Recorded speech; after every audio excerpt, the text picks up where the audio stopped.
Nothing.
Okay.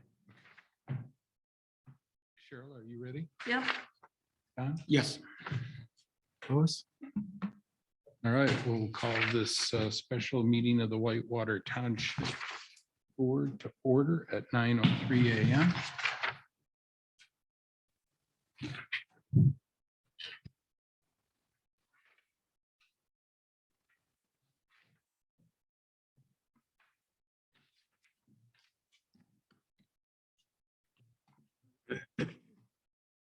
Roll call when ready.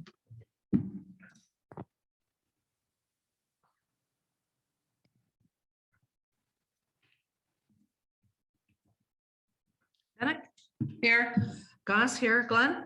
Here. Pop. Here. Baumit is absent.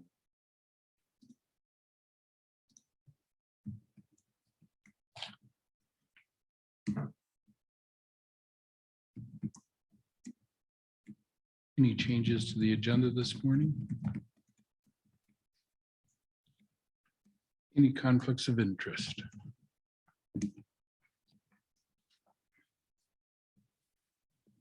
And any public comment this morning from the Township Hall?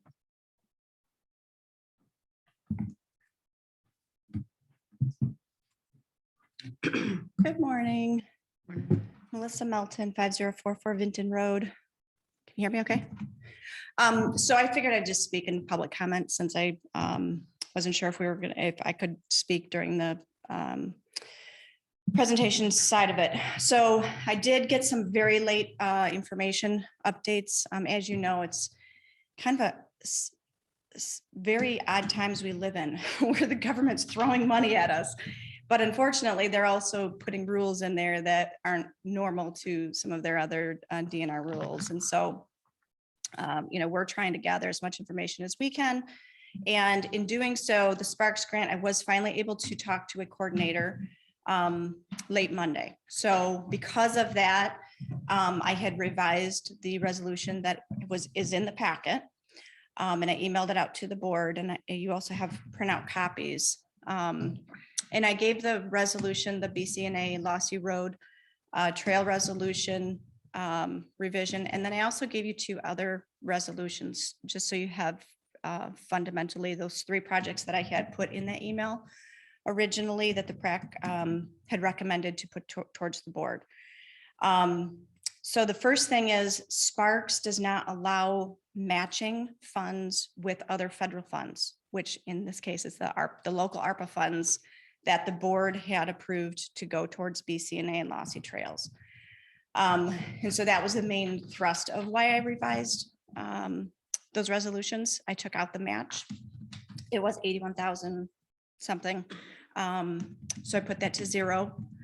And then the other two, I just, like I said, for your information, I put together the formats in the resolution form for you guys to discuss.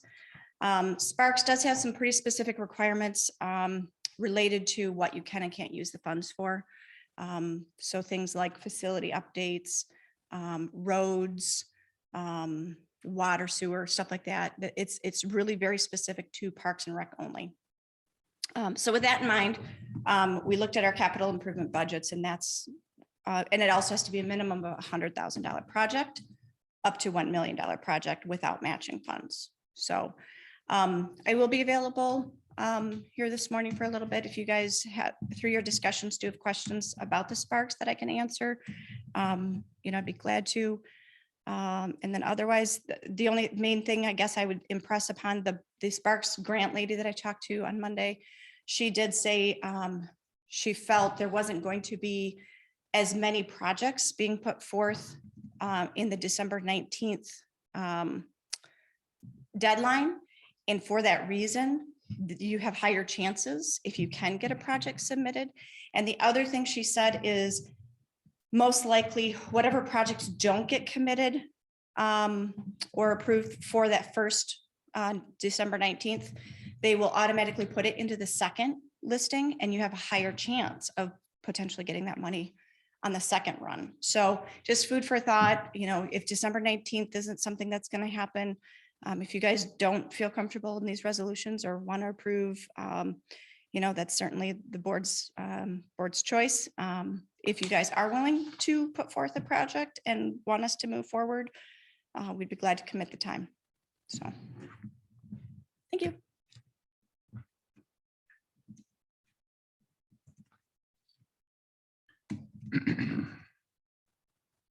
Good morning, Denise. I see your hand is up. Good morning. I first want to just say thank you to Melissa for her excellent skills in applying for grants and keeping the board apprised of all the situations that and changes that occur. She's doing a wonderful job. The second comment is regarding to the budget today. I would like to know if Clerk Goss or Treasurer Bennick will explain in this budget meeting how the clerk reimbursed the township for the payments to Lois McLean, the deputy treasurer / Zoom administrator, for taking minutes of the township board meetings, which are stated as the duties of the clerk by the state of Michigan. What accounts were used to transfer the funds to correct these illegal payments? And I know all of the data is provided in this budget that's online, all the budget notes and pages, but I would like someone just to briefly tell us, the public, how and where that was reimbursement was done. The second thing is on all of the ARPA applications and some of the state of Michigan, I don't claim to know everything about all of the grant applications. There's always a question about what other grants have you successfully applied for, and it's worth like 3 points or 5 points, which in a very competitive process is important. So I'm really hoping that the boat launch project that it goes forward and is completed in a timely fashion, so that all future grants, we can say, yes, this is the one we did, and we get those extra 2, 3, 4, 5 points. I thank you and look forward to hearing your responses.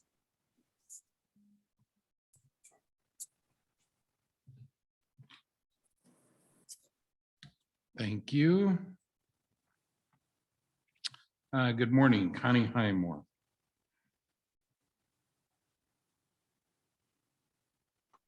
Oops, sorry about that. Good morning. Thanks for doing what you do for the township. It's encouraging to see people stepping up to make positive changes and improvements to our township. Thanks, Melissa, and your team. I'm available to assist, although at this time of year, it's from a distance. I want all of you to know that the happenings in Williamsburg are important to me, to us, my family, my grandchildren. Going through the budget documents was certainly confusing. Gosh, I don't envy anyone who has to figure that out. I wish that it was quarterly or even a monthly report packed in so it wouldn't be so overwhelming. But have a great meeting and I'll see you on the backside.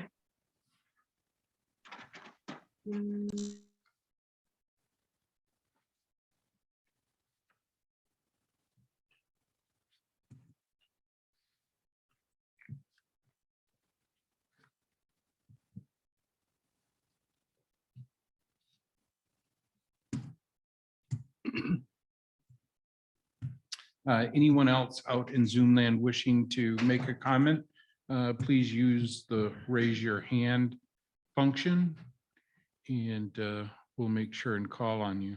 Seeing none at this time, we'll move into the business items listed on the agenda, which is number 1, Prac Sparks request.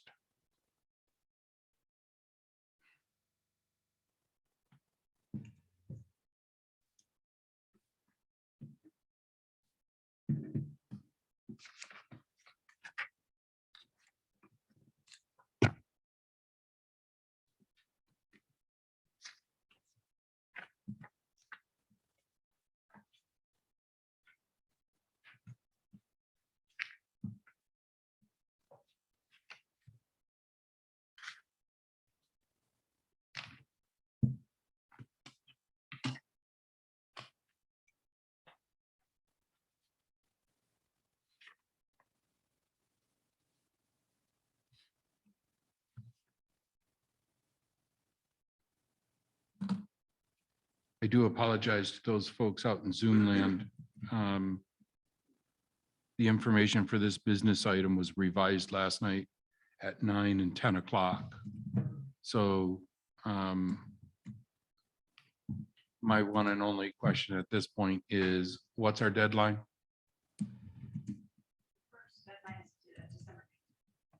Okay.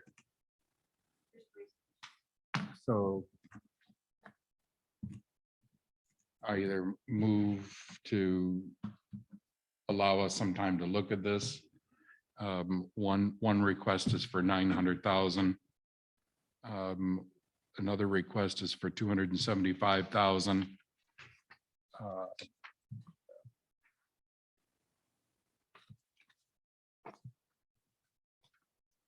These are non-matching funds, grants. Doesn't matter. Why does it not matter? We have not seen any type of proposal on either one of these projects at the board level.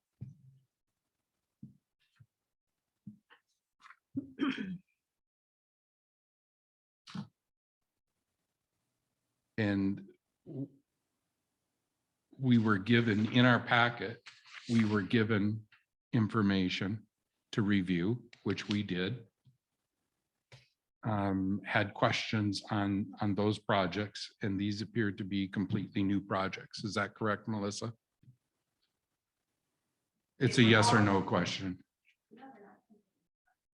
Okay. In my email, I stated the PrAC had recommended 3 projects, and I listed those 3 projects out. Yeah, come on up.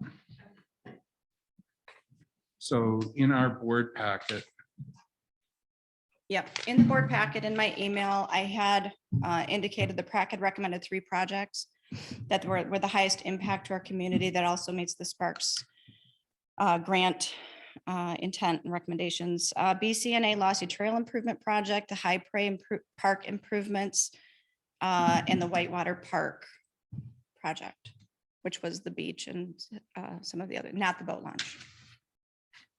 Because the boat launch is funded through the Michigan waterways. So we can't, again, we can't match federal to federal. So that project was not something we could help That'd be with. federal to state. Well, state in to this case, state. you're right. It is, that is state, but Yeah. the Michigan Sparks specifically had called out that any project that had waterways grant funds Mhm. couldn't also apply for I see, Sparks. yeah. Now, the BCNA and Lossy Trail Improvement Project. So if you looked at the capital improvement projects list, we have basically kind of 4 that are all for those 2 properties. In light of the understanding that we can't mix funds with ARPA, with the local ARPA funds, I modified that Spark proposal project. And here's the concept, I guess, that I'm thinking.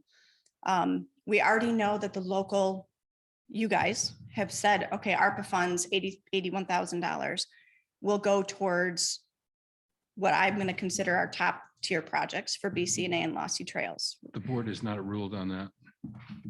The board has given approval, a motion approving ARPA funds, 27.5% of ARPA funds going towards BCNA and Lossy Trail improvements. You'll have to show me that motion. I thought that was just Parks and Rec. We talked about internet, Parks and Rec, and fire as the 3 main categories. And we made a decision to move, we were at that point, we moved ahead with the 121,000 for the internet because that was the topic of the meeting, but there was no further discussion on fire or Parks and Rec. No, there was a pretty long discussion on how to split things up between the 3. So show us the motion. That's all I'm asking. It's just show us the motion. Anybody. I think we invited Melissa and I believe it was Amber Voice to put together these Sparks grants. We told them to go ahead and do that. Now that they've done that, why is there a hostile environment happening here? I don't understand the tone. Obviously a ton of work has been I put think together on this. what, I'm just saying, I'm feeling a tone here and I don't know why.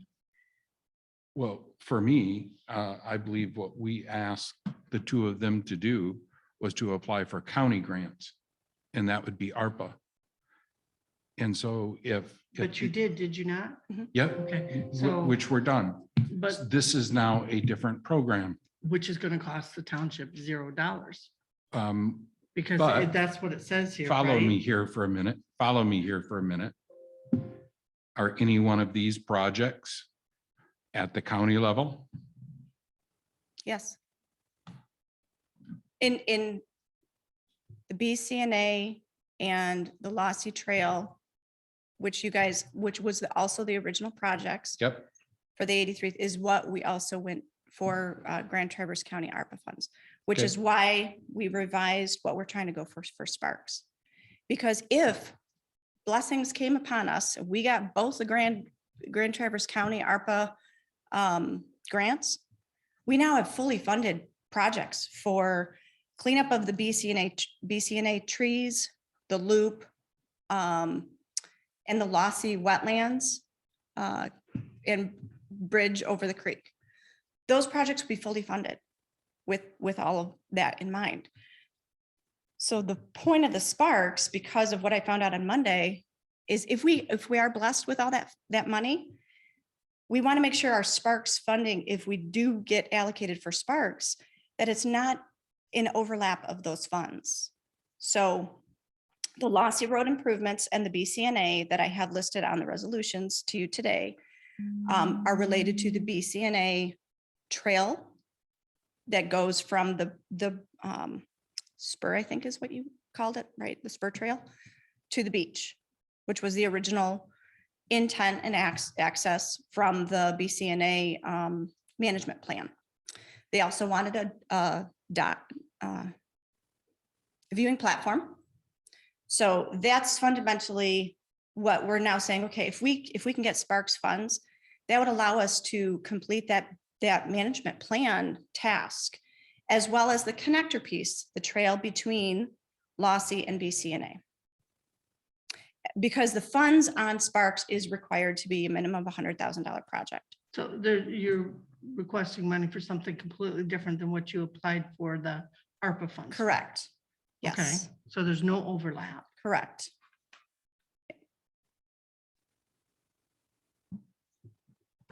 That answers I that don't have enough question. information. I'm sorry. And with, I thought there was private land between BCNA and Lossy Road. The most of it is private land, yes. There is an overlap. When I was walking with, I forget if it was Sergeant Lundy or Steve Sargent or the other guy. But anyway, as I was walking, I was doing a tracker on my phone and I mapped out where the BCNA properties and where the Lossy Trail crossed it. And there is a section, I'm going to say maybe 200 feet that overlaps. And so you'd have to follow it up the property line and then over towards the pond, which is where the trail would pick up To stay off in private. to stay property. off of private property. Do you have a map marked up at all that shows that? In my computer, I think I do. In the rec plan map shows it. The rec plan map does show both trail systems. I don't know if it shows property. I'm looking Well, at it that. and I doesn't show don't- I the, don't it doesn't show, well, I'm looking at okay. appendix 14 from the, Yeah, it doesn't show And- and property it lines. doesn't or show anything. property lines. but I so- can verify what Melissa is saying. I have looked at this too, and not that long ago, and there is a small section of the Lossy Road Trail that dives into, goes north, a little north into Whitewater Township's Battle Creek Natural Area. So there is a spot that no easement would be required over private property. Now, and having said that, as I replied, Ron, in the email to you, it would be rather, in my opinion, rather nice if we could contact a property owner that is right at the Battle Creek crossing, because that is so beautiful in there. And if we could connect the trail and go north along that Battle Creek bed, it would give us a straighter shot. So it'd be a shorter trail connection. But boy, it would be very pretty too. So, but that's something that, could be looked into. So either way, it's what I budgeted for was based off of the longer trail system, mileage wise. I guess, Ron, I'm not seeing the problem here. We asked the Parks and Rec to get more involved in the Parks and Rec, and they've come up with 3 projects that require no matching funds. And they're things that need to be done. They're in the plan for BCNA, right? Mhm. They're in the maintenance plan. And they've done a lot of work on this, a lot of research. And who's to say we're going to get it, but there is a deadline for these Sparks grants. And it really does sound promising if somebody in the Sparks grant program told them that there's not a lot of people applying. That was her feeling. Right. Mhm. So I would hate to miss the opportunity when these plans can be finely tuned once we get the grant. You know what I'm saying? yeah, I think you're, just to expand on that a little bit more, for a question from Melissa. I mean, when you look at first off, the only one that we've seen before, at least in some form or format, was the Lossy Trail BCNA that was in the packet. The High Prairie Park and the Whitewater Park were just given to us this morning. In resolution form, yes. Yeah, I get that. So, those are just first time seeing those. So when you look at, let's just stay on the High Prairie Park, the trail one resolution, you list a number in the description, you list a number of items in there. How was the $275,000 arrived at? Did you break those down components into separate line items and said, okay, this is expected to cost this is expected to cost this is it. And so when I sum those up, I get roughly 275,000. Yeah. My question, it goes back around is and I don't know, you've had more conversation on the Sparks grant, so I'm asking the question, not to be silly about it, but I mean, what happens if the accuracy of these quotes isn't anywhere near it? I mean. Yeah, that's a great I mean, question. Absolutely. Does, These are not Well, fully, just one note, the high pray is for 900,000. yeah, yeah, right. and then the other. I was one's for making sure I 600. didn't have a typo. For the No. high prayer. I corrected myself. I meant Lossy Trail, the trail Oh, one. okay, gotcha. Okay, so which one are you asking her about? The Lossy Trail, 2219. Okay, okay, So, all right. right, because the high praise 900,000 and the Yeah. campground 600,000. And, Sure. and it's the same question applies to those because again, I haven't had a chance I don't know where those numbers came from or whether how accurate they are. I don't know whether they're really high, really low. They're highly budgeted in terms of accuracy. I have not gone out to ask for quotes officially. What Because does it's that mean? Highly, what did you say? highly budgeted. Actually, that was Steve Largent's term. What does that mean? Steve Largent is with the Grand Traverse Conservation District. It means he's giving us a number that he feels is safe construction, like for the trail system specifically, we're talking, right? So he gave, based off of the linear footage of the boardwalk, worst case scenario, which was 1,600 feet.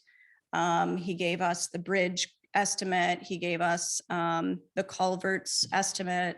He gave us estimate for if we could do gravel in places or gravel the entire thing instead of boardwalk. So those numbers were predicated off of his knowledge and his budget estimate to put that together. I also talked with the Land Conservancy guy, and I also talked with Seeds, who is a local nonprofit organization that does a lot of community involvement. They do a lot of trail making, and so she also gave me some insight and some estimates, specifically to make the connector trail and the loop, because they do a lot of new trail development in a way that's least invasive. So it becomes more of a natural trail and hopefully less maintenance, right? So if we can provide a trail system that will be able to stay maintained and you don't have to mow it every 30 days. That's kind of what we're trying to achieve. And so Seeds recommends that, and so does the Land Conservancy guy. And so she gave me fundamentally what they use for budgeting per mile on trail development. So that's how those numbers came about. And that's on just the resolution 2219. Mhm. The other two, 2220 or 2220 and 2221. Those are based off of not quotes received by anyone. The pavement trail, the paved trail on High Prairie, we did go out and got I forget if it was per mile or per 100 feet estimate from a construction company. So that's what was utilized to thumbnail a good budget on that.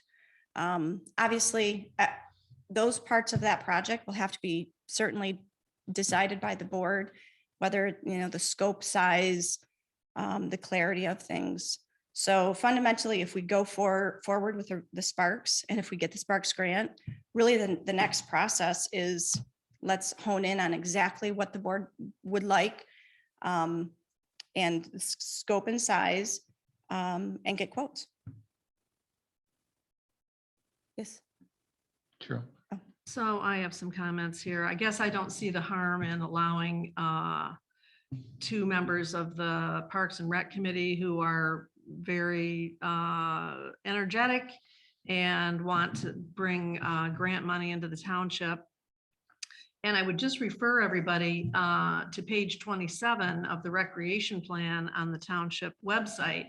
And for instance, and there's numbers in there too. So there's Lossy Road Nature Trail improvement / boardwalk over wet area, 20,000. Lossy Road Nature Trail upgrade the walking bridge, 10,000. Battle Creek, make the existing trail a loop, 20,000. There's 50 there. Then you've got Battle Creek linking the trail to Lossy Trail, 150,000. There's 200,000 there. And then, and this plan, remember, was just adopted earlier this year. Now, you know, these are guesstimates, just like our budget document these are guesses, okay? And so sometimes you fit the budget and sometimes you don't. And then the last one here is Battle Creek reestablishing the trail to the lake, 50,000. Okay, you've got 250,000 between those projects 3 through 7, and they're asking for 200 and set to go out for a grant for 275,000. I mean, I think it's right in the ballpark. How that number was, she came up with it in a different way than this, but and maybe Steve Largent or Steve Lagerquist supplied some of these numbers too. I don't remember now. This is last year that you guys were doing this. Mhm. But anyways, I guess I don't see the harm in 2 members of the Parks and Rec Committee applying for a grant. I'm in favor of this resolution 2219. We don't have a motion on the table yet, but I'm ready to make one. I just don't see the harm. There's no matching funds required. The township isn't committing any money to it. I sat through the Sparks Grant webinar that Melissa and Amber sat through, and no engineering or anything like that is required prior to making these grant requests. They're just trying to get this money distributed, and it is all for only outdoor recreation. That's the only thing these funds can be applied for. And these other 2 requests are things that, I mean, this High Prairie walking trail, that map over there that is got it shows that walking trail. My son, who's now 34, was in the middle school class that helped develop that map. Really? Yeah, and came up with those project ideas and stuff.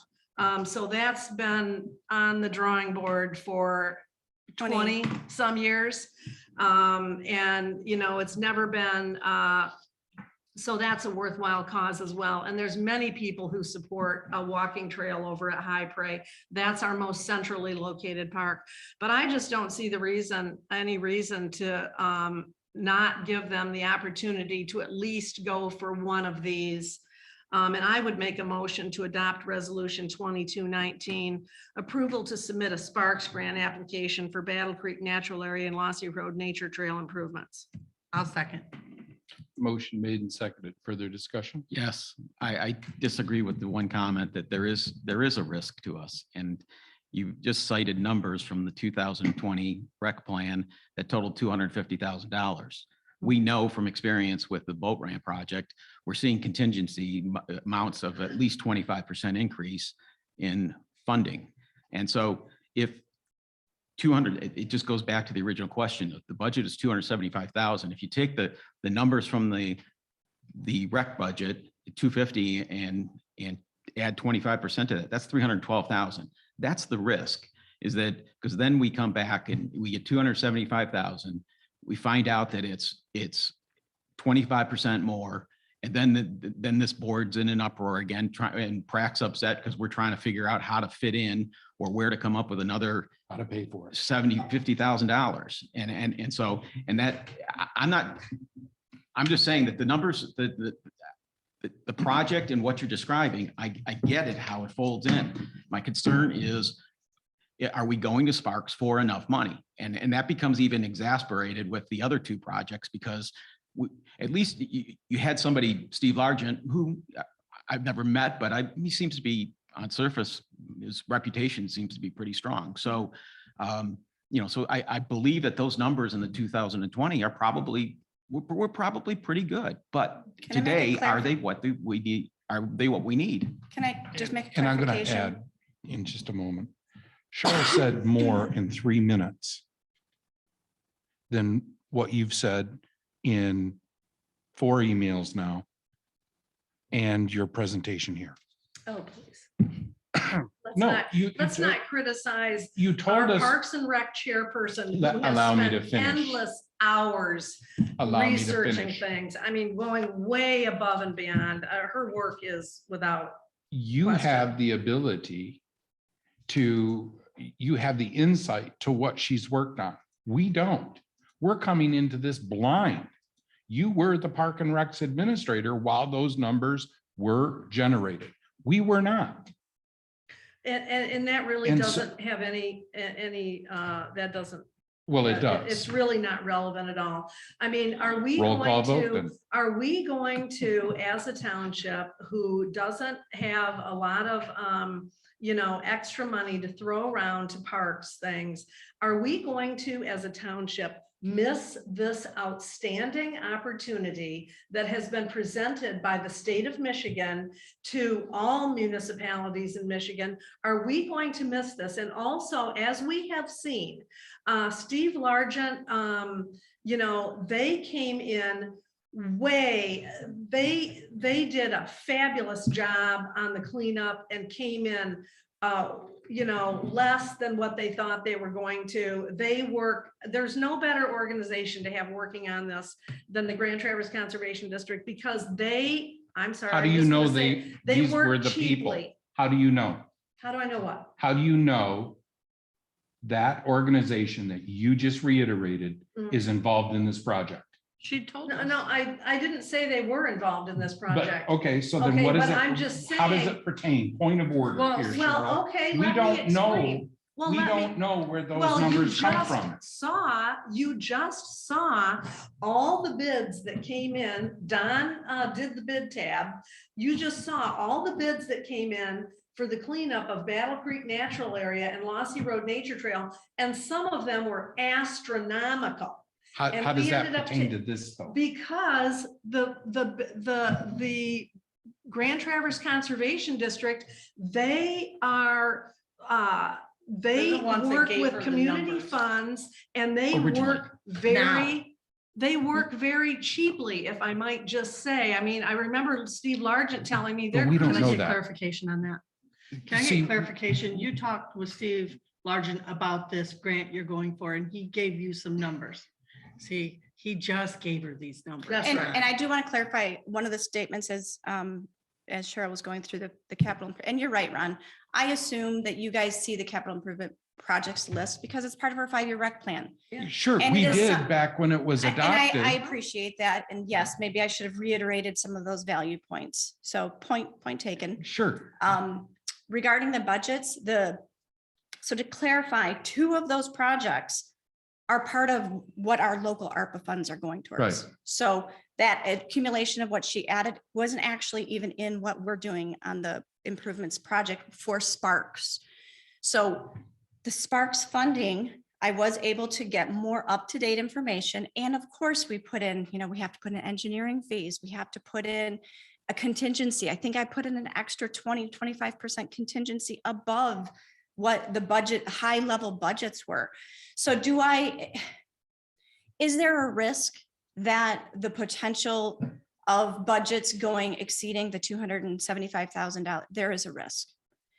Is there a risk that it's below that? Yes, but that's okay. So why wouldn't you, if there's a risk higher, why wouldn't you bump the number up higher than did. 275? I did bump the number up. I bumped the number up with lots of contingencies in there. but we don't know that. Show us that paper where you came up with the totals. That's all I'm asking for. I can break it down. Is, I can give you the breakdown. just give me an idea. Okay, so Steve Largent said this program is going to be X number, whatever it is. Mhm. And these are the engineering fees I've guesstimated at. Mhm. I get it, Cheryl. It's a budget, no problem. But you know what we have in a budget? We have a line item. And that's all we're asked, that's all I need to see is how did you come up with the number? And if we do use the number that's already established in the Park and Recreation Plan, I think Don's point is, okay, if it was $50,000 and when did we approve the plan? 2020, 2020 wasn't it? 2021? We had the public 2020. hearing on December 14th, I believe, of 21. Of 20. No, of 21, because we didn't, we just got it done last December. It was submitted. For adoption for 21 year. Yes, because yes, it was adopted late. Yeah. In the 21 year. And Okay. so there was a question at one point whether we were going to call it the 22 to 26 plan or the 21 to 25 plan, and we didn't want there to be a gap. So is So it we- reason, It's the 21 to 2025 plan. I don't, so is it reasonable that some of those numbers came from 2020 then? No, she just told us for this the grant, Battle for Creek this National Area. Sparks, for this Sparks grant you're talking? The 22-19 has updated numbers. How do those differ? So let me explain it, I guess, on the capital improvement schedule. The capital improvement schedule was prior to me even being on the Parks and Rec Committee. I think it was Bill at the time. He kind of put those some numbers in there at that time. It's not even a requirement to have dollar values. It was kind of Right. more for PrAC to assess the value of projects-ish to what we might be able to get from the board that year, right? So it's not that we went out for budgets. Those were high level budgets when that began. So to go for a Sparks grant fund for stuff that we budgeted 2 years ago, of course I wasn't going to do that. As you stated, inflation, I mean, everything's gone up 30%. So that's why I took with as much information as I could gather in a very, very short amount of time. So certainly I didn't get official quotes. I didn't walk the trail and get the nth degree of footage that's going to be needed. I got a pretty good idea, and we have a pretty good estimate based off of those pretty good ideas. Could scope change? Could size change based on what the board wants? Absolutely. And that's okay. The Sparks grant funds aren't going to necessarily have an issue with us changing size of the project, right? Which is what you guys are doing on the boat launch currently. So I felt 275,000 with current budgets that were given based off of the projects that we're talking about here. 275,000 was well within the covered range. And that included the contingencies of 25% you wrote Mm-hmm. in. Did you want a higher contingency, Don, than 25%? What I want to try to achieve, Ardella, is to try to get a description of the project, which is here, Mhm. and have some sense of confidence that we're probably even high in our request. We're not going to ask for $1 million. That'd be, that's silly. But what I just don't want is it goes back to what we've been talking about in good project management. And good project management starts right with the description and starting with good line item estimates. And I understand they're just estimates. It's how many linear feet at this. And I think you've done some of that. Mhm. I just think that we have found, I'm hearing two different things. I'm hearing some numbers here. There's a split with some of the county. I'm trying to get comfortable that $275,000 is what. So let's say we get this. And then it comes in and it's 350, it's 310, it's 350, it's 380. Then, Hang Then- on now. yeah. Think about it this way, Don. yeah, If we don't apply for this Sparks grant, we don't get any of that money, and we still have these projects to complete. and I'm not saying we shouldn't, Ardella. I'm questioning the amount. That's the number. I just want to Pick a get different comfortable number. that the 275 was. Pick a But different number. the problem is that we've got a short window. Right. And to get those numbers you're actually looking for would require bidding, and I don't think we have time for that.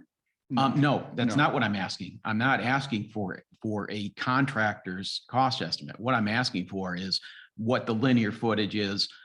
To your point, you've talked to Seeds and they said that it costs X per foot or quarter mile or mile. Mhm. Okay, what are we doing in this scope? How much is that? What does that line item look like? We're going to extend a bridge or the footbridge. And you just said that has a linear foot.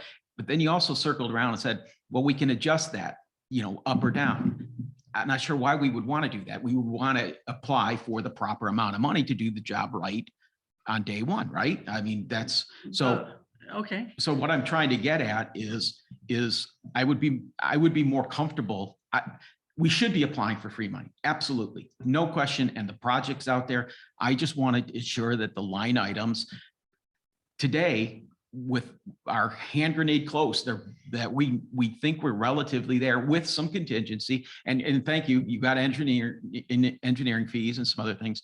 So it's just, I think that if we don't look at that line item detail, at least for me, the $275,000 is really, it's not even, it's just really a shot in the dark for that. And Cheryl, I hear you, raise the money. Well, I don't want to raise the money to an amount that Sparks looked at and goes, that's not a good project or value for that money. I think it's a fine line you have to walk. But if I were Sparks, I certainly would expect that there is no cost estimates, formal cost estimates from what I understand on the Sparks grant. But I would expect that they would query, how did you come up with this money? Is there a map? What's the They scope want of a the deal? map. Yeah, and so, We'll provide that. and I'm asking the same questions. I asked the question on the property. I'm just trying to understand the connectivity. There's a connector in there, okay? I just want to be sure where that is. That's all, Ardell. I'm not against this in any way, shape, or form. I'm trying to get it to a point where the number's right. So I'm hearing what you're saying, Don. So in order to be able to get to the point where this board is going to say yes on at least 2219, I don't know why we wouldn't do the other ones, but what you're looking for basically is a written out report that says this is where we got this. You said linear foot. Yeah, or And this trail is- footage, right? Right. So they're looking for like a line item.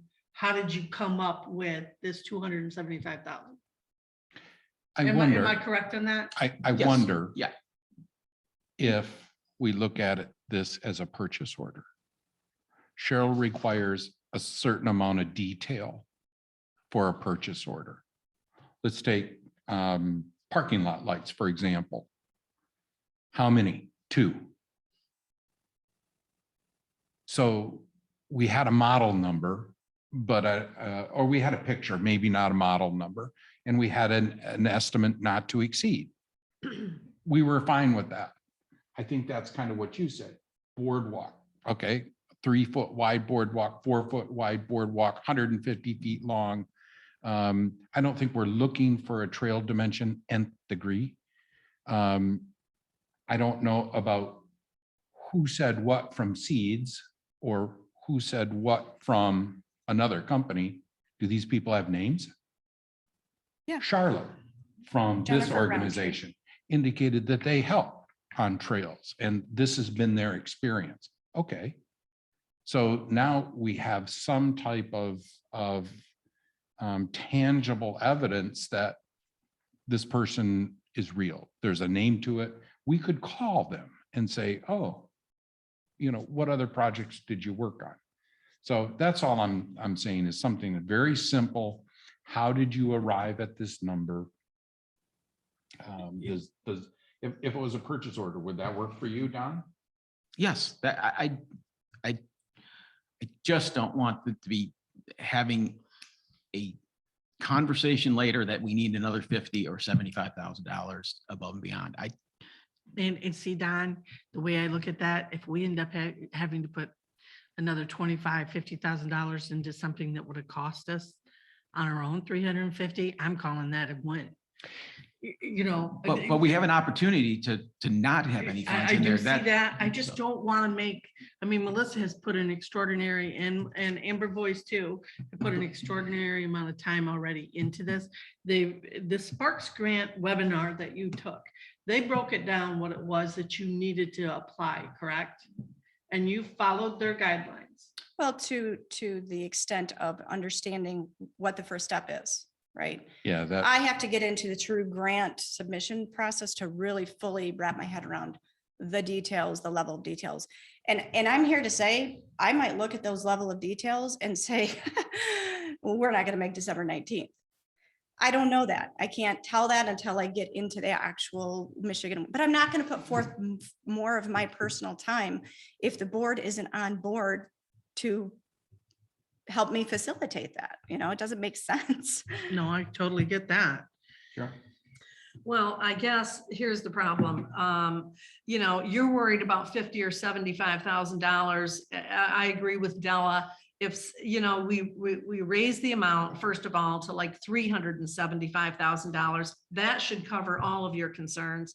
Also, looking at the 2020 Parks Recreation Survey that was done, these, and that was in 2020, the Battle Creek, Lake Trail was high on the list. The Battle Creek Lossy Link, very high on the list. The Battle Creek Trail. Point Loop. of order. Look, I- excuse me, No, I'm point giving of some order. information here that's I don't believe relevant. we are questioning Okay, good. the That's good. level of I'm the glad, project. I'm glad to We hear are that. questioning the number and because- how it was arrived Excuse me, at. I've been And I interrupted. apologize if you Yeah. can't understand that. No, Okay, I come do on, guys. understand I that. would like to stay on topic. Yeah, let's stay without on topic, arguing. and I haven't interrupted you. And so And I I called for a point appreciate of it. order. And I don't care you called for a point of order. I know you don't. You interrupted me and I was making a point. The point I'm making is that the community wants these projects. Okay, the community has told us that they want these projects. My last point is that it's November 30th. This grant application is due December 19th. And if we're going to get anything in for this first round of Sparks grant applications, we need to approve this, the motion that I made for 2219 to allow them to apply for this, and I would amend the amount up to $375,000.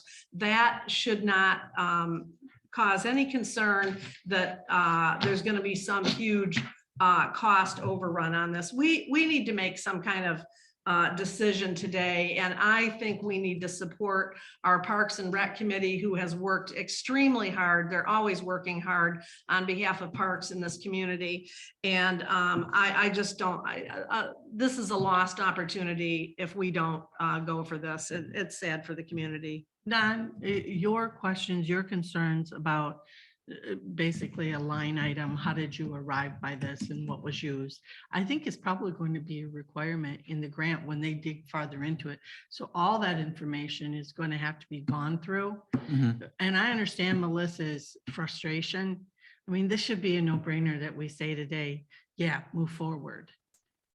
You know, and if at any point, Don, it doesn't work, then we abandon it. Just moving forward today with saying at least yes to 2219 isn't committing us to spending 375,000 or whatever the number happens to be. It's not. It's just saying, yes, proceed forward. They need this resolution as part of the application. So That's correct. I don't see a risk in saying yes today, because Melissa has told us that all the information you want is going to be provided to us. And if it's not done, what do? We just stop it. There's no risk here. I don't see. You already are using the card of all of their hard work. We have to move forward today. So No. the fact that you're now saying, well, let's go to the next step, and if we don't like the next step, then we'll stop it. I'm not buying that. I understand what you're saying. And I'm leaning towards moving forward I don't because remember the people in the fire department when they put in the request for the ARPA getting any of this information asked of them. Do you? That's right. Nobody asked them any of this information. They took them for their word that they did this due diligence and they knew what they were talking about. Why are we doing this? Why are we making this such a controversial issue? This board has a real track history of not being able to work together, and I don't understand why something as good as this for the community would ever be tore apart like with the negative, like I said right in the very beginning, I'm feeling this negative vibe and I don't know why. Why would we have this? I mean, there's been a boatload of work already done. They've got the best intentions. They've came up with the realistic numbers by speaking with Steve Largent and that other person. I'm sorry, I didn't write the name down, so I don't remember it. Not sure it was given. But my point is that there's been a lot of work done. These are very realistic numbers without actually, they're realistic numbers because, Ron, please. How do you don't know laugh. that? Don't- Because she's told us, are you not listening? I Please I listen. am. I am Because She listening. said she spoke with Steve Largent, who is the one who gave us the good numbers for the cleanup of the trees. He gave us those numbers right out the gate and his bid was true to form. This is what he does for a living. He gave us numbers, gave them numbers. She based that and added 25% for contingency on various portions or all of it, as far as I know. All of it, 25% contingency. Now, if you don't think that's enough, let's make it a 35% contingency or 40% contingency. And let's just move forward with this. Let them move forward with getting farther into the grant to say, okay, what exactly is going to be required? Because I can guarantee you, after working on other grants myself, this information you're asking for, Don, is going to be on there. We're all going to see the line item stuff. I don't see the point in holding it up. I can verbally tell you what, if that would help. I'm just What? offering You gave us an as, email last night at, I think 10:08 or something like that. Why not include the information then? I had sent because I didn't you, know it was required. It Well, wasn't required. She didn't when realize I- that we were going to did want the that ARPA. information. That's I had sent questions earlier to her Which I responded to. at 9:08 last night, and That I was get when it. I got Yeah, home. I get it. I get it. But that's, that's how we create mistakes, is working so quickly and late at night. We understand that, late night meetings are not reasonable for us. They're not probably reasonable for anyone. So And to add to Della's point, I don't recall, for the county ARPA grant, 3 applications just went in by October 31st. And we didn't have any line item breakdowns on any of those applications. I'm not even sure I'd have to go back and look in the minutes to see if we approved a specific amount for each application. I don't remember what the, Daryl Nelson said all of our applications together are $675,000. So, I could take out the 2 park ones that I saw and come up with what the fire department's application was for. We didn't require any of that information. We just had these ballpark figures. And this is at this late hour, why are we requiring some level of detail that we didn't require on the ARPA grant applications? And So I- we don't repeat a mistake. That's why. Well, Nobody was and- saying. So we don't even have a copy of those grants. The board doesn't have a copy of those grants. sure, I don't have a copy of the fire one No, either. So, and I'm not worried about it. I trust our fire chief, who's an excellent fire chief. I trust his work. I've seen his grant applications, many of them in the past. They're top notch. I don't want to, I don't think we should be micromanaging the fire department. And so just to me, here we are, we're 19 days from the deadline. And all they want to do is apply for 1 or more of these grants. I say we keep it to 1. And actually, I think this is the one that is the cheapest out of the 3. And I just don't see where there's going to be any harm in allowing, right, it is the cheapest one, in allowing the Parks and Rec Committee to go forward and get this grant in and and support parks in our community. I'd like to add one closing comment. I would feel better if we know that taking the 250,000 that was in the 2020-21 the rec plan, add the 25% contingency and change this amount from 275 to 312,500. I think that is and while I appreciate your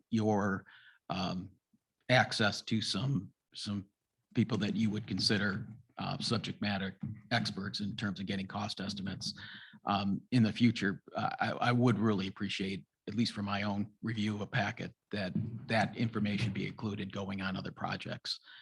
Because I'm in regards to 2220 and 2221, I'm interested in hearing about those, but we're going to have the same conversation again and to try to get how we reconcile those numbers. In this instance on 2219, I think you have done your homework. I would just hope that you would provide that as part of the detail. That would probably cut my time down by 95% if I could see that and have just a couple questions. But I'd feel better if this thing was changed to 312,500. I could support that, Don. Thank you. And remember that number's a year old. No.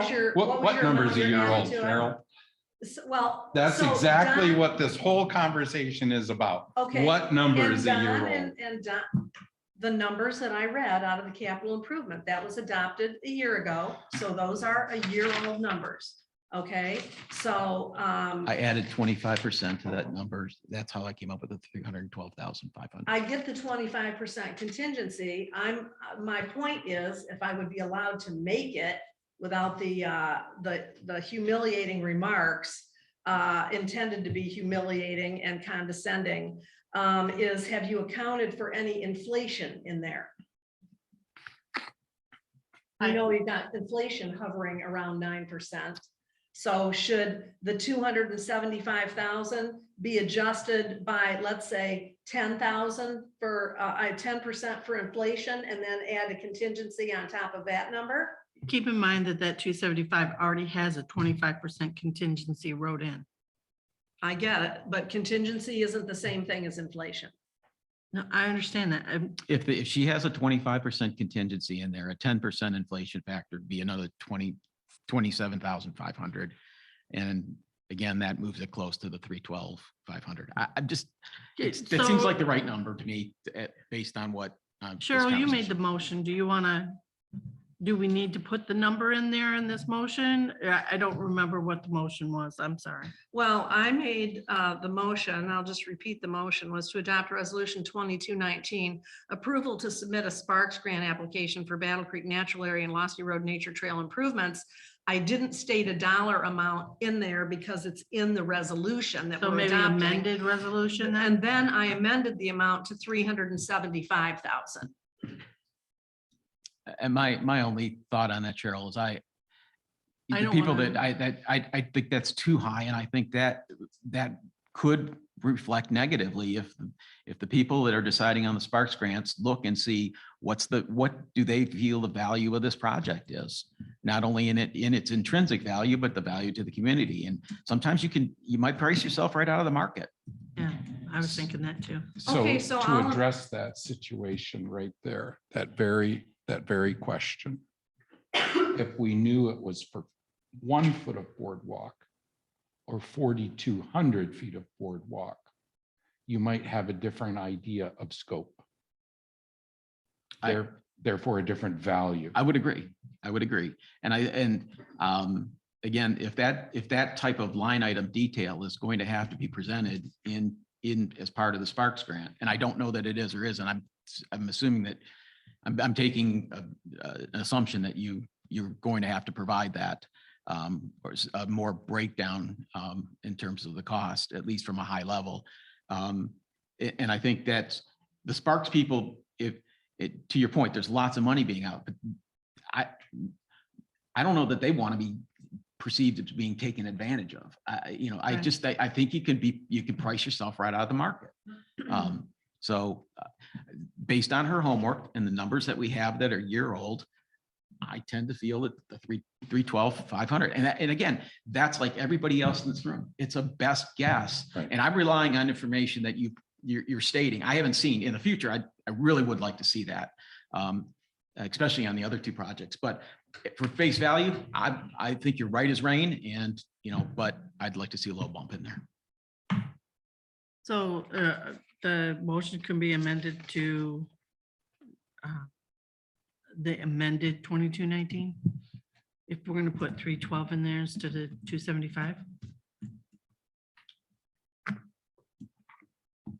Because I'll resecond that. Okay, so I'm proposing to amend the resolution amount to 312,500. I think that's an odd number. We should pick something even, but whatever. To move this along, because we've already spent more time than we needed to on this. I'll second that. So this motion is just to amend the resolution, correct? Well, no, my motion is to adopt resolution 2219, and then I just amended the resolution amount to 312,500 from, let's see, from 275,000 to 312,500.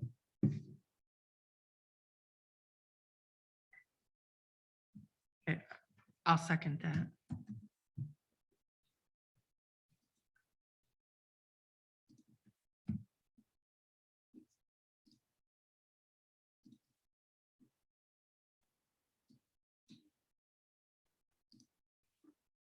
And this isn't just the boardwalk, it's the trail and the bridge and the boardwalk and creating a connector trail. So it's not just the length of a boardwalk.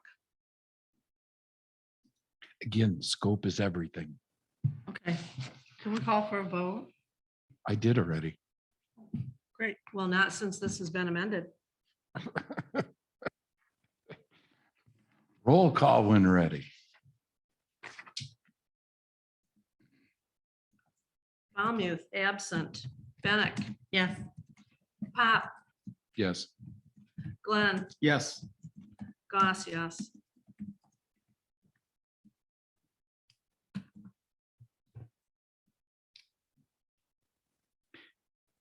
Thank you, Melissa. So do we want to deal with 320? I'm sorry, 2022 or 2021? Well, what I would like to at least generally talk about them, about what it is we need for Melissa to bring back to us. And so Is it the same thing? I'll make a motion to adopt resolution 2022-20. I'll second. Motion made and seconded. Further discussion?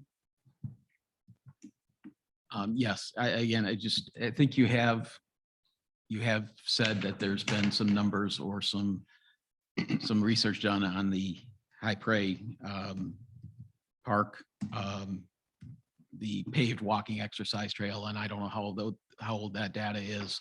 I would certainly want that to be brought forward in terms of today's numbers.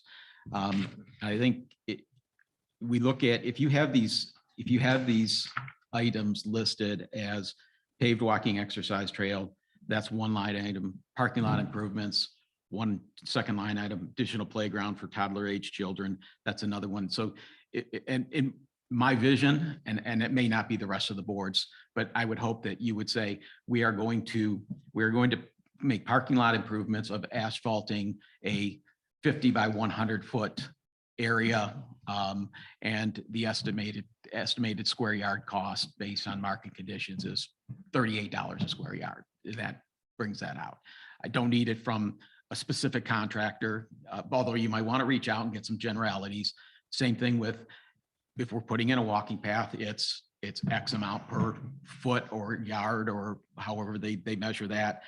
When you talk about additional playground for the toddler, you're anticipating 5 pieces at $1,000 a piece, or whatever. Just that just type of high level, just kind of supporting, okay, that and a dog park that says, okay, that's going to be 50 feet by 50 feet with fencing, you know, and that's going to be X. And so that you have $900,000 in here, and I just have no feeling at this moment. I mean, I could sit down and do it, but I think that exercise is going to have to be done by whoever's putting the grant together anyhow. And I do appreciate the fact that you're putting in engineering costs, and then taking into account. I think if you take into account what maybe the current marketplace is bearing for, let's say, a square yard of asphalt pavement, I think you've got the inflation figure covered in there. But I just feel that you should probably have a contingency in there between 15 to 25%.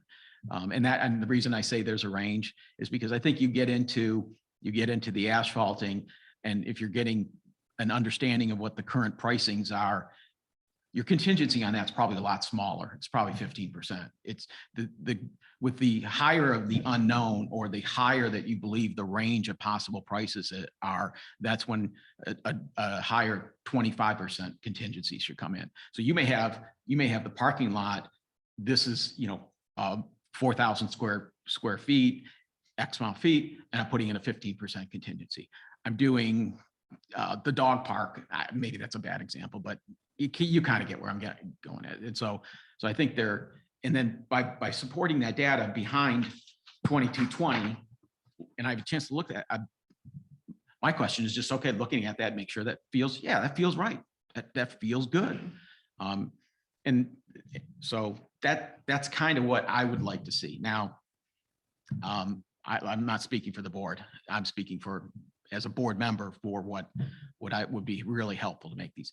And I completely, I'm not going to say that. So we're good. So Cheryl? Well, I think this is a discussion for another day.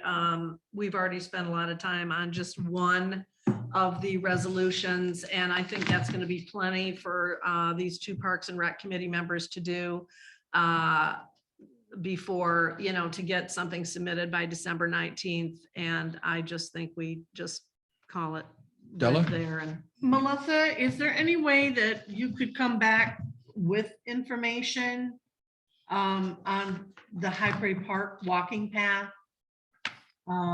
for this Sparks grant, even if it's just the walking path and the lighting needed versus the additional playgrounds and a dog park? Maybe we narrow the scope to the walking path and lighting for it. Is there any way that you could come back to our December meeting with that information? I mean, realizing that, because that would be what Don needs. Yeah. I'd like to see it. Yeah, I have reached out to Elmer's. Unfortunately, everybody's so busy. Yeah. Everybody is going after grant money. So everybody's really engineering and construction people are just, so when I get a call back and I can get that level of detail, I definitely would bring that back. But it also means that you're going to have to start working on the grants. And when you get into the, No, I would Battle not Creek start National- working on the grants No. from the submission standpoint. 'Cause that's a whole nother level of detail. okay. And so- remember, there's two other grant cycles. There's going to be 3 grant cycles for the Spark grant. Right, So- I understand that, Yeah. but in order to get this on our radar. No, I agree. The sooner you guys can agree and decide if that second resolution can move forward, absolutely, then we can get started, because the DNR hasn't even announced when the next Spark grant opportunity is going to be. Spring is generic, right? So Right, they right. could say, oh, it's going to be March 1st. And then we're like, wait a second, so Right, to your But point, yes. She did say earlier that if it's in December, it automatically rolls over and is high on the list. right. And So oddly enough, I support this particular resolution it's kind of exciting to think that we might actually get that walking path over there someday. because we do have a visual scope, okay? And where the numbers are, Cheryl's right, it's just a budget, but that picture over there, if you say, this is what we want to do, minus whatever you might not want to do on that picture, I could support this kind of resolution with that document. That's how simple this is. Now, could we question whether or not 900 is enough? Yep, we could. But there's enough intelligence here and enough people who work with asphalt on a regular basis or construction on a regular basis that we could thumbnail this pretty darn Mhm. close. We really could. And so understanding just from a picture what the scope is, I could support this resolution. And that is required, by the way, as part of the Sparks is you don't have to have an engineering stamp Right. drawing, but you do have to have A conceptual. conceptual. Yeah. Which Yeah. is not a Yeah. problem. And I support it for a future, one of the future, either round 2 or round 3 of the Sparks Grant projects, but not for this one. I like the idea though, Cheryl, of getting it in Yep.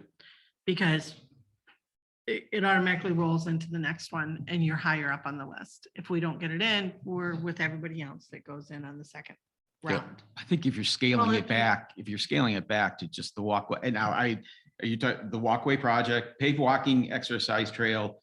And I don't see lights here. Was that included in that original? Is that encapsulated in when we say Come back paved up. walking exercise trail is lighting encapsulated in that? And Ardella, you seem to know an awful lot about that too. Is lighting, was that part and parcel to that? Well, have you ever walked the Civic Center? Yeah, They've got lighting there. yeah. Oh, I'm You know, for it. So. I don't think that plan had lighting on it. That's so all land. That was, Okay. It's gonna be more Conceptual plan. expensive, Okay. but I think it would give our citizens more use of that park, more use of the Oh, walking trail. I'm supportive of, Safety-wise, I'm too. supportive of it. I'm just asking whether the original plan had that developed in it, baked into it, I or we don't- have to. is The that- original plan, the Yeah. engineered plan document, I don't believe. Okay, did. and so No, I my guess, estimate did. Your estimate did, okay. okay, and so, then you got parking lot improvements. So I'm just trying to, if you're, from what I hear, what I sense is that we're talking about making a second application by December 19th, but scaling it down to where it's reasonable to get it done, is what and so am I hearing it's just the parking lot, the paved walking exercise trail with lighting, and that's the entire scope? Is that what? That's what I'm thinking. What are you Okay. thinking? If that's what the board wants, So, Parks and Rec Advisory Committee is here to serve what the board is, wants to do.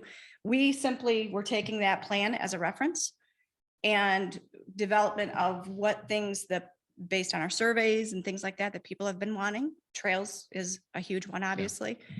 There are some things in there, obviously, what we, amphitheater and a skate park and some of those other things. Yes, we didn't entail. I don't think it's a bad idea if we just hone in directly just on the trail project at this point. If we want to try to go for something, funding in a short amount of time, that's probably the only thing that I'll be able to Yeah. really wrap my head around. I mean, dog parks, for crying out loud, Sutton's Bay just this morning in the ticker, they're trying to do a dog park. It's $120,000. That's ridiculous. It's not even an acre. I mean, Right. and so conceptually, You're obviously, helping things, make my point, Melissa. things can Right, change. exactly. Right? My envisionment of a dog park, okay, you're gonna have fencing, right? And maybe a bench or two. That was kind of the highlight of what I had anticipated, $120,000 or whatever was like, whoa. So yes, I agree with that. So I guess if the board wants to either amend the resolution or not make the resolution, but at least give the guidance to the PrAC that if we can do the resolution 2219 project and submit it and still have time. And if you guys want us to commit time to move forward on that project, a resolution doesn't necessarily have to be made today for that to kind of happen. The resolution have to be made before our submission, which is December 19th. So So I would rather get the approval of the resolution, if we can agree on it today. I like it just the way it is. And I like that drawing just the way it is because this is still at the conceptual level, even with Sparks people, right? And so if, for example, we have to move lighting from every 50 feet to 100 feet to control costs as we move through the project. And that's way out in bidding, right? We'll understand that in bidding. I don't think it's going to be a problem that we amend our conceptual plan because it still has lighting. And so I like it just the way it is. And the reason I did keep it under 900,000 is if you get up to $1 million, then you have to show matching funds. That's their threshold, 100,000 to $1 million for Sparks grants. If you have a project over $1 million, you can still apply, but you have to show a matching fund within the government, so. Melissa, if I can ask you, you haven't gotten into the My Grants website yet to see what the extent of this grant No. writing process is. And I'm asking you, are you really sure you want to commit yourself to putting in 2 grant requests by the December 19th deadline? I guess what I'm saying is I would feel more comfortable after we get into really seeing what they truly need. I think it's high level stuff at this point. So if we can get a really good handle on that, maybe I could answer that question better. I think the focus should be getting the first one in, then look at your timeline and see if a second one, if we have enough. But you're going to be commitment. trying to get that one in while gathering more information for I can this other one. multitask. Oh, I know you can. And But I'm I just can saying help the on- time of on- the year is one of those things that's harder to do this time of year. Well, that's why I thought maybe modifying this resolution to eliminate some of the things other than the walking exercise trail paved with lighting, and maybe even leaving the parking lot improvements in there. But then that's into changing the plan that's already drafted. Yeah, And- but I don't think that Well, no, it's plan over just there's got addressing a a part dog of it. park in it, though. I'm sorry. That plan doesn't have a dog park in it. Mm-mm. So I so think that then, was added. okay, And maybe the additional playground for toddler age children. I'm not sure where that was going to be located, but it's not on that plan. okay. Now, I think at one point on that plan, there was along the walkway, there was exercise stations where you stopped to, exercise. They had different things for you. Is that still? Those are CPR stations. For you and me, maybe. Other people might not have a problem. The envisionment is that we would like to address that in that project. So, It just depends on what we get for budgets. right, So at this So- high level, I haven't gotten that far to get exercise equipment.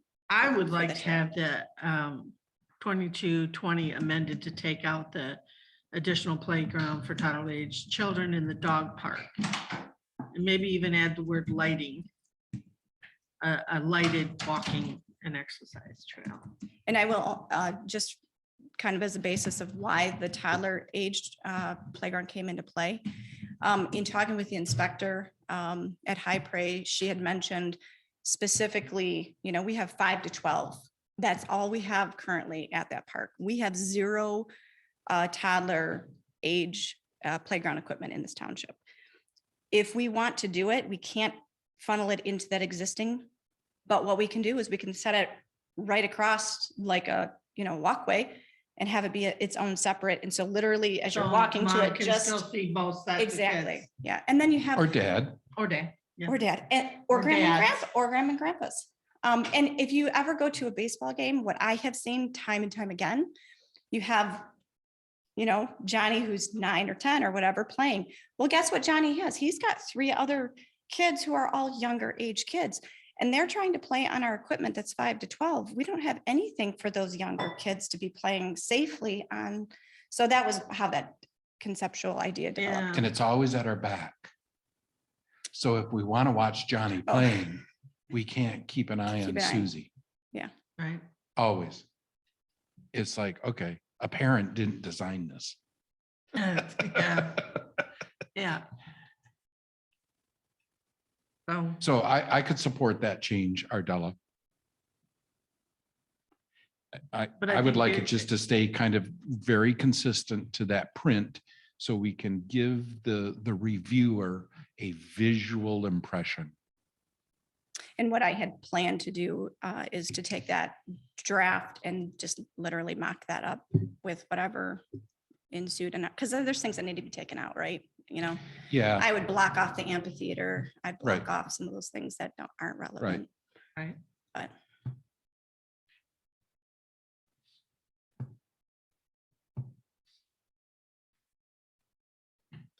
so So what are we you made a leaving- motion. What are we leaving in? Or I made a motion to adopt 2022. And so I would like to maybe revise the resolution to, Cheryl, you don't need to type anything. We're wordsmithing right now.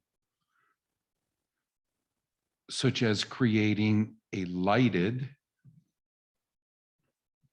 Yeah. paved walking exercise trail. Do you like that, Ardella? Yep, Parking lot improvements. yes. And then eliminate the rest. Okay, so then it should be and parking lot improvements. Should we put the word handicap? Because I think, is there one or two handicap spots over there? There's two. I think there is two. there's either 2 or 3.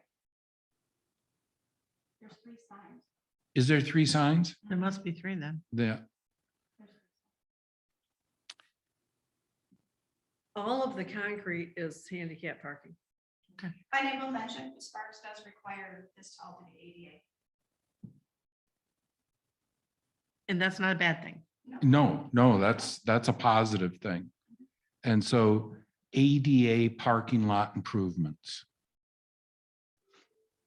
Or parking lot improvements, including improve, somehow I want to work the word ADA in there. Melissa, when you put in here parking lot improvements, what were you thinking? What was, Great question. The thought process is we would like to have a portion of it get paid.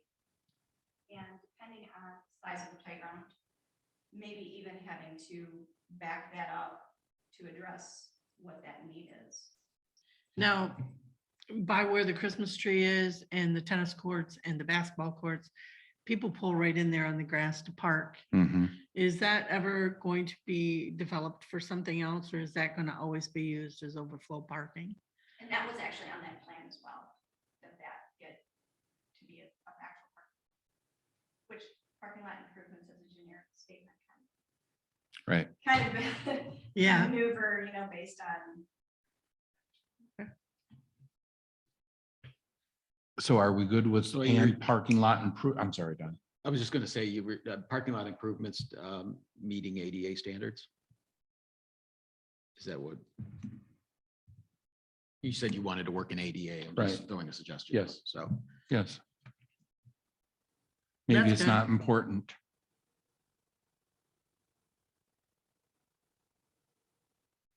If it's already a baseline requirement, they already assume that our improvements are going to be to ADA. sure, could be a given. I didn't pick that up, Melissa, from that webinar. All right. Anything that's built today has to be ADA compliant. I think it's a given. So the resolution will read, Sparks Grant Program for improvements such as creating a lighted paved walking exercise trail and Wait a minute, parking lot. Sparks grant, which are you in here? Sparks grant program for improvements such as? Is that what you're Such reading? as creating a lighted paved walking / exercise trail, comma, and parking lot improvements. you're I just don't think taking we it- have the word or in there, do we? No, it was a comma, so really take the comma out and put and parking lot improvements. Yes. Okay, so you're striking additional playground and dog park. Correct. I think it'll make it easier to keep the scope. I don't know who has this in Word, but if you can correct pray on the second line. So, Yeah, yeah.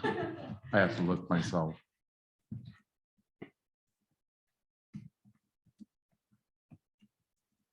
And then what do you think that does to this 900 number? Removing those items. So thinking back into your math sheet that only you have access to. Exactly. In your Brian, come back up to the microphone so everybody can hear. Okay. Were the playground areas and the dog park in your mind $100,000 each? $10,000 each? What do you think they were? Yeah, I think we had only 50,000 for the dog park, which obviously, as I just stated earlier, may have been Right? understated. And I think we had 150 ballparked for the playground. Toddler playground. So that's in 200. round numbers, 200. So if we took and made the 900 750, because dog parks are 100,000, who would have guessed, right? And I understand just aggregate moving these days is phenomenal. Yeah, and once Elmer's contacts me back, that'll also, I think, give me a much better. Mhm. Yeah, I mean, if you just a quick Google on, then you just look at, paving asphalt on average, and they give you a range like they normally would, is $7 to $13 per square foot.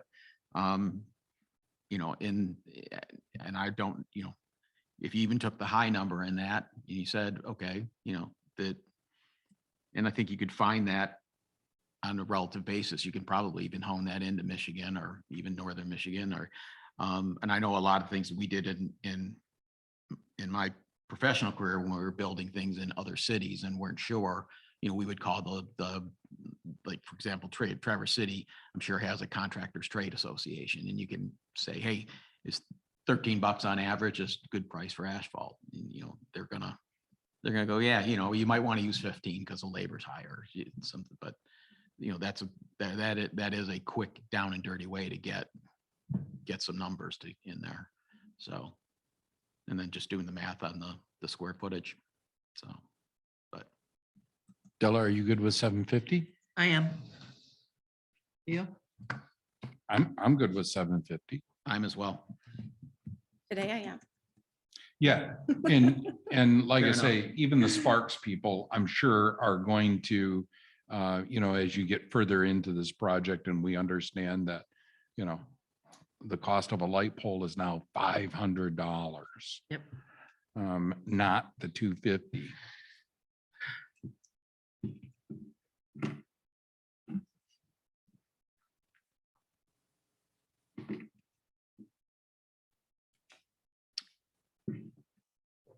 Did you have a question, Don? No, I'm just, we landed on 750. Okay. I'm good, but I think that's a good number as well. Feel better if I had the detail. Right. We Yeah. will. And the only reason this one is different for me is because I've seen that picture. Yeah. Right. It's been at least 2 months since I looked at it, but at least I have an idea of the scope. Yeah. Some idea.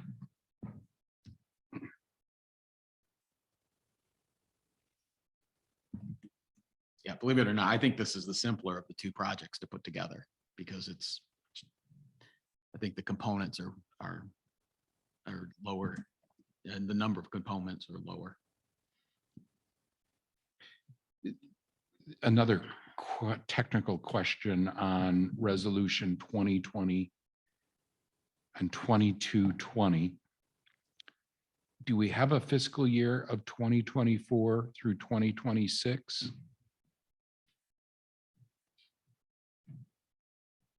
So I broad ranged it because end of 26 is the deadline for these projects to get done. Okay. Federal standards. If we move forward on projects 1, 2, 3, and 4, I'm anticipating the walking trail might not happen until 25 versus Right. 24. Right. So that's why I arranged it. And that's fine. But 26, end of 26 is a hard deadline. Yeah, but there's other ways to attack that. I mean, just because you have 3 projects, we may want to have three different project managers and let them manage Yeah, it. absolutely. We do not have to daisy chain these with one person. No, So, absolutely. Okay, that was just a question. Roll call when ready. Doss, yes. Valmuth is absent. Glenn, yes. Pop, Yes, Bennett, Yes,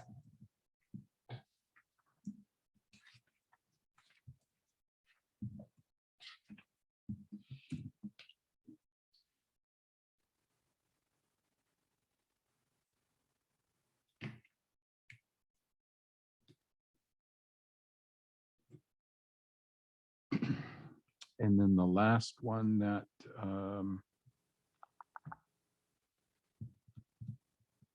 Melissa asked us to consider was resolution 2221.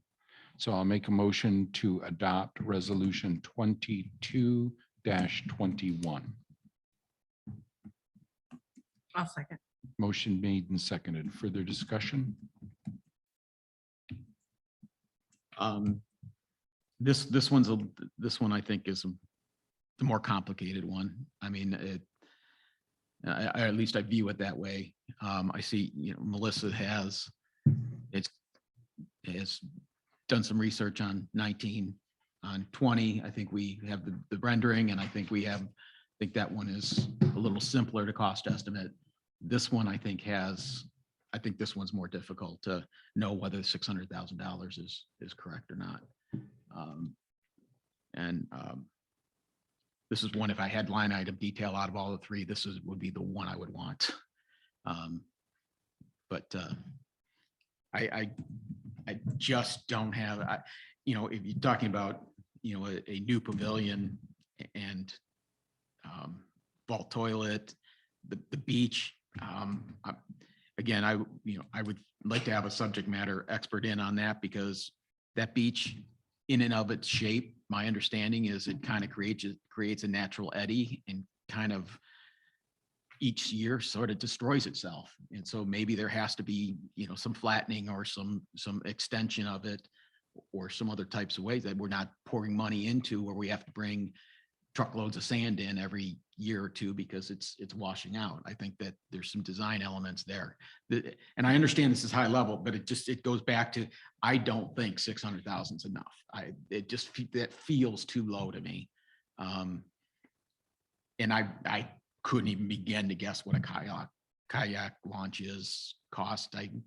It's marine engineering. I mean, something's got to go in the water. I don't know. That could be as simple as a dock being taken in and out, right? I mean, I don't know what that is. So I just want to tell you, this is the one that I probably would like to see more line item detail, but I'm open for the discussion on it. But I would opinion that 600,000 is too low.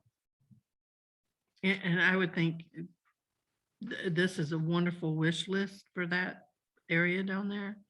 But again, focusing maybe on something that we could get real closer, more line item type numbers on in a relatively short period of time, I think might be a good idea, such as the pit toilets, or because we've already done some research on that. So that information is there. We could reach out with can you give me a cost estimate? We know it's going to be more now. Gives us some kind of round idea. The kayak launch, I think we've looked at that in the past. I know Milton Township did. And they've got a pretty nice one up there. But it looks very simple.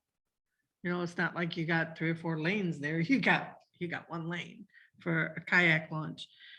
New pavilion, it's a pavilion. But you got the destruction of the old one, or do you put this someplace else? I mean, there's decisions, that hasn't been talked about, but just a cost of one if you put it in the same place, what would that be?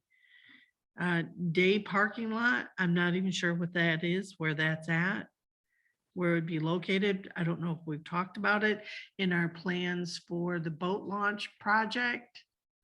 If it's the All of same these things were on overflow. the conceptual plan that we got in early 2019. So the That's very- where that's where Melissa and Amber Okay. got these ideas. So it is on a conceptual plan that we could actually see. But it's still the amount of the cost. Honestly, guys, I'm not sure how much money I want to put into the beach where it's at. It belongs on the other side of the park where the volleyball.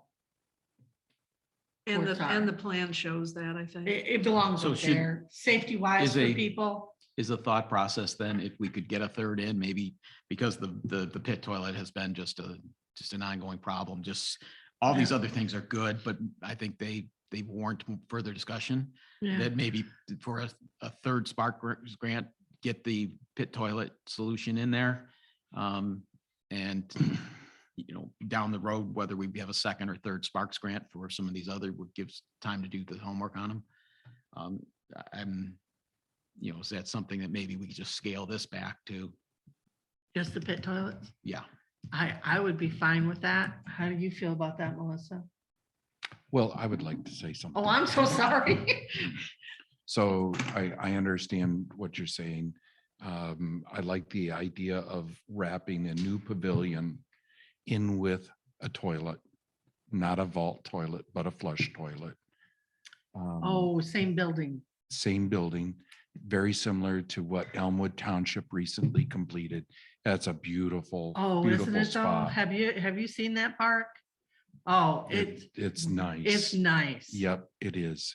And I like the location of the old pavilion because it doesn't belong to the campers. It belongs to day use people. And, that's all I'm going to say. So I see new pavilion and vault toilet along with day parking as a project that we could probably put in a nice little package.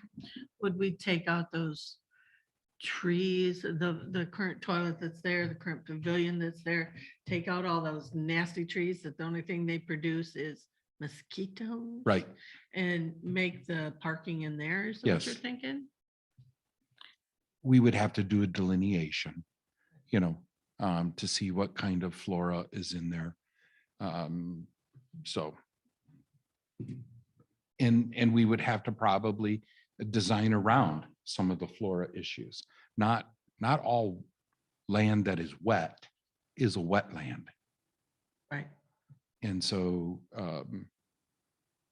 but I think this is a different project for a different time, maybe round 2. If we could even get there by round 2.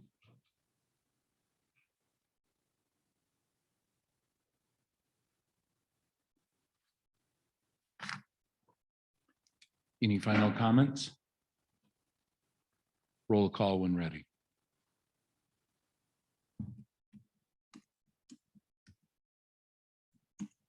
What is the motion? I'm sorry, I could. Motion is to approve resolution 2221. As written or with Yes. revisions? Would you like to see revisions, Todd? Well, I think I thought we talked about the scaling that back. I apologize. And I was going after a different time. I could support doing the day parking, new pavilion and vaulted toilet. And eliminating the kayak launch and the public beach update, make that a different time, maybe. Or I guess I hear what you're saying, Ardella, or making this a round 2 submission, even though we don't know when round 2 is yet. So, but we know it's out there, and start finishing up submission 1 and submission 2, and then getting to work on getting some line item detail, because we don't know whether this 600,000 and leaving the public beach in addition to kayak launch in there. And then we could, depending on, if that goes over $1 million, then we know we got to scale it back. Yeah, But- and I think Melissa and Amber have plenty to do on the first two. So, So maybe it's just a question of bringing this one back after 19 and 20 are submitted, and then bringing this forward. I don't, and it's full.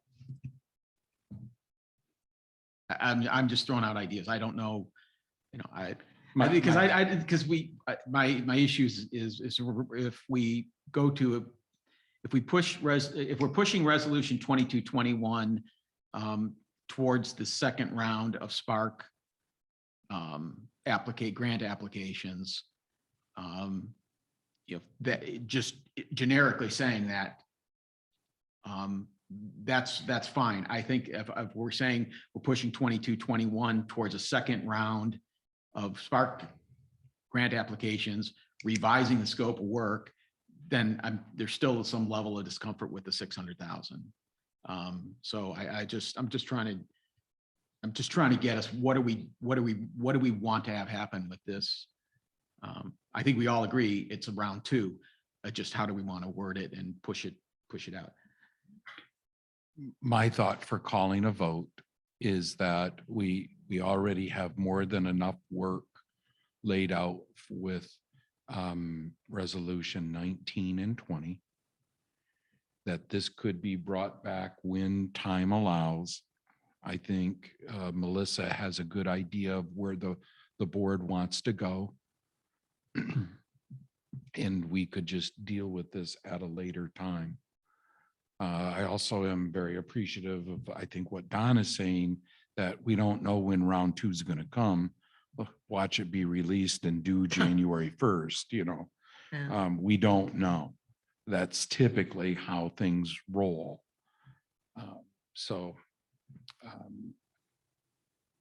I didn't have a notion of supporting resolution 21 as written. But we could, whatever the board would like to do.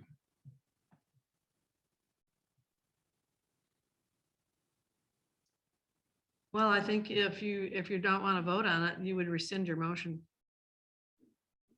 I didn't say we don't want to vote on it. Matter of fact, I called for a vote. And so if it gets turned down, then that's a board action. And nothing says it can't be brought back at a later date. Then I don't know why you wouldn't just have a consensus that it will be brought back at a later date. Because I'm disposing of the motion.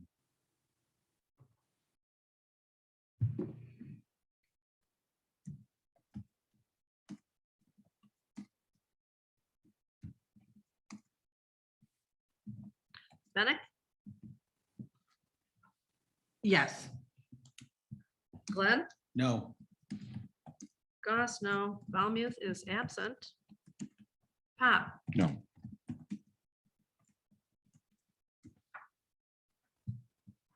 So we bring it back. Yeah. Thank you, Melissa, for all your work. Appreciate it. I'll be more than happy to help Melissa to try and get something together on a spreadsheet or whatever's easiest. If you want me to contact some of my construction people, we can certainly do that. Just let me know how I can help. I'll be more than happy to do that. Yep.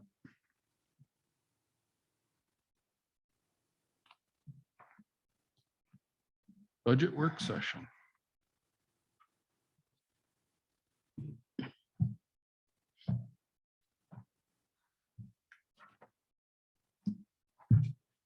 I guess the only thing that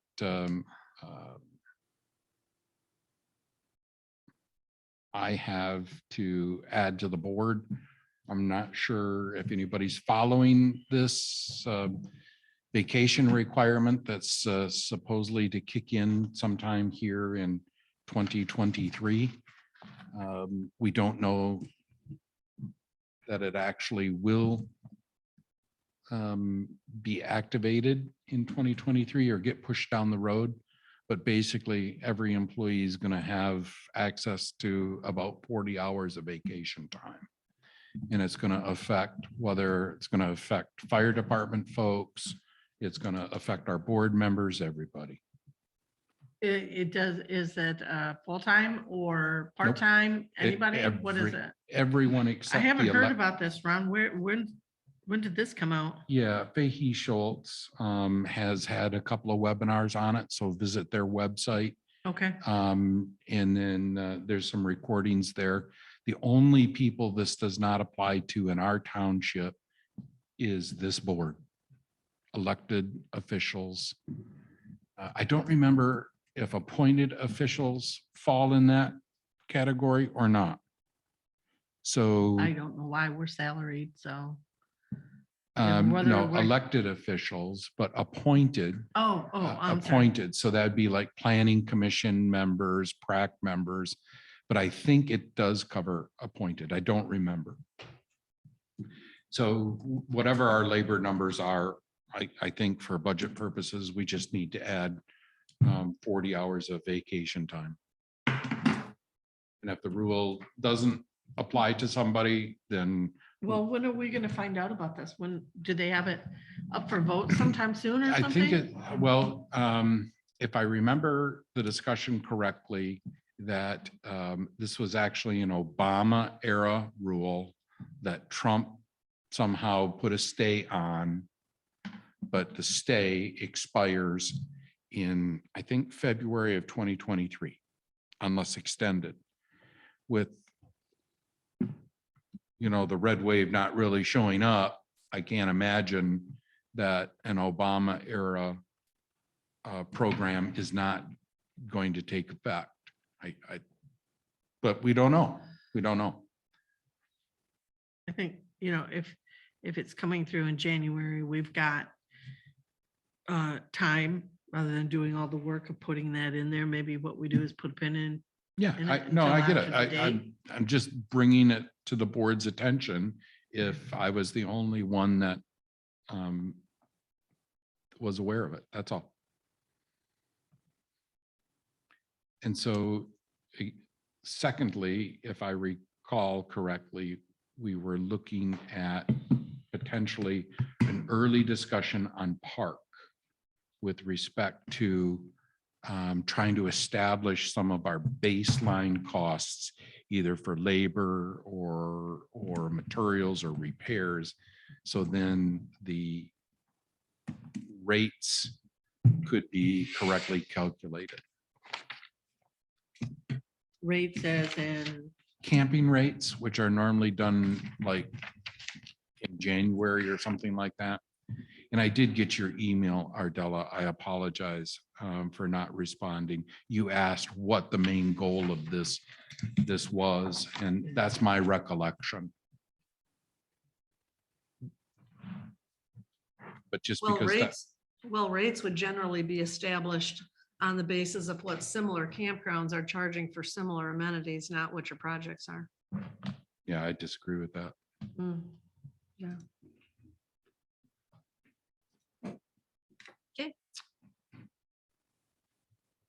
Is it still the case, Cheryl, that the website has to be done in January or the rates determined no later Well, the than rates should January be to? determined in January. That's when I've always brought them to the board.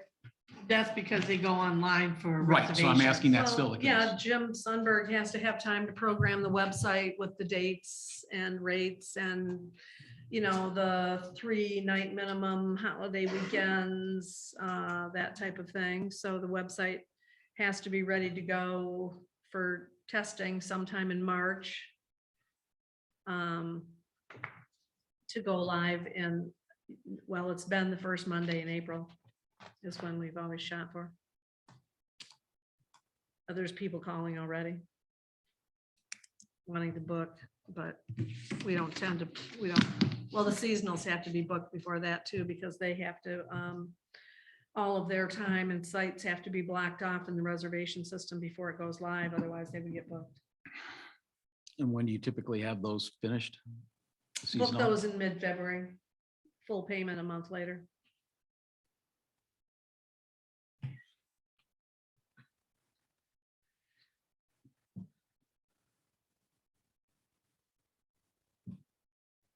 So today, I mean, we got 247 pages in here.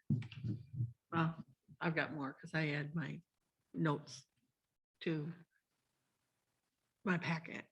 245 pages, I guess. What, I don't want to sound like I'm always dipping out on these types of meetings. I don't. It's just, I have newsletter to print, fold twice and stuff because my taxes go out tomorrow. So I've got a pretty full day today. So what is it? I'd like to stay focused on one thing if we could before I have to leave you. Yep, for me, and I apologize to go first, but for me, it's park revenue and trying to discover some park costs, right? So the expense and labor is probably going to be one of my focuses. So I would like to see a labor printout for everybody since January 1 of this year. That'll help me determine what pay rate had so many hours and will help me discover what our labor rate potentially should be. So in the past, when we work on our budget, we We don't deal with the park, but we break don't it have a down. Park and Recs administrator currently. Right, So but you know, like one time we'll have it for the fire department. Mhm. One time we have it for general, or we have it another time for park. So could we say that we've got more information that needs to be brought for park and just make that another specific day? that's where I'm at personally. Yep. I So- would appreciate it Well, if we could do that. I'd like to just add for that, I was highly for talking about this and that for the simple fact, I was on the other side of the aisle when this budget was put together, and I was at every meeting, and it seemed odd to me. That based on my experience of doing budgets, that there was a push in January for good reasons to get the website loaded. And then the expenses were discussed after that fact when that horse had already left the barn. And warranted to whatever degree in the argument that wants to be made, there was a 30+ increase in wages that was not reflected at all in the camping fees. Well, I Now, think that has to do with Well- talking about the park before you talk about wages. yes, and so I'm saying that I think that to be considered, and if we're going to set wages in or set rates in January, getting the information at least through the end through November 9th, looking at the effect, the wage increase had approximately a $17,000 negative effect on the bottom line. And looking at the fees charged in 2022 actual, rounding it was roughly $190,000. That's the account line 626. And so if you look at that 190,000, a 10% increase in the camping fee rates equates to $19,000. And just on a straight linear, I think that can be off a little bit for several reasons, but for simplicity's sake, 10% is 19,000. If you keep that in mind, saying, okay, from an expense standpoint, and the question is are repairs and maintenance really fluctuate at the park? And is there anything that we are anticipating of a high dollar nature that we should be expecting, and how do we compensate to cover Mean for like the it? boiler system going out, Oh, could be, I don't. like a high expense thing. Yeah, so. you know, Electrical for the like- park, Yeah, so, there's always problems out there. so my point being is that, you know, let's not leave, profit's not a dirty word. That park can be run for profit, and it is run for profit. It The has question- been run for profit Yes. for 10 years. Yes, so I acknowledge it, Cheryl, I acknowledge it. And it vacillates quite a bit. And so the objective that I would like to see is to try to normalize that and try to expect that we're going to take and everybody agrees, it's a great park. It's probably one of the best parks in northern Michigan, if not at the state. And I think that we can afford to raise our rates somewhat without losing customers.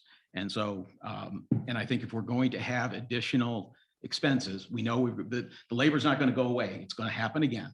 And so we might as well realize that and make some bump. And so I think if everyone will keep in mind that a 10% increase is 19,000. If we start looking at higher expenses, if those expenses are $40,000, then we have to think about maybe a 20% increase in the rate. That's not what I'm proposing at this moment, because I Correct. think it slides to where we're at. Without a you know, Parks and Rec administrator, I have leanings that I would like to hire a park manager specifically for the park. Not a volunteer, not a liaison, a park manager that, and that's going to come at a salary cost. So, and I think that needs to be built into the fees. So I think we have to look at these things and say, okay, what are we going to reasonably expect expenses to do in the 2023 year, knowing we're already 17,000 behind on wages? What do we have to look like in terms of a fee structure that is moderate to help us cover these costs, but without running away business? And I think that's a consideration. And that's all I would ask everybody would consider that. Okay. Say, bring We- some numbers. Yeah, we We don't can have a talk park about it. administrator anymore, so how do we go about putting those numbers together that you're asking for now? Well, go ahead. No, No, I would have to look, my side is looking at the expenses and saying, okay, where are we anticipating increases again this year? Almost taking a walk through the expense side of that and say, okay, those line items, and go, what are we expecting for next year? What do we think is going to happen? And then, Well, as go long ahead. as we're talking about that, much like the park did with their capital improvements plan, much like Chief Flynn did when he first came on board, he gave us that asset list. Mhm. And when certain assets were due to be replaced, you know, the lifetime of it and estimated costs. I mean, I'd never seen such a thorough image of what our fire department actually was in terms of equipment and dollars and stuff, and the expiration of equipment and when they should be replaced is when Chief Flynn came on board.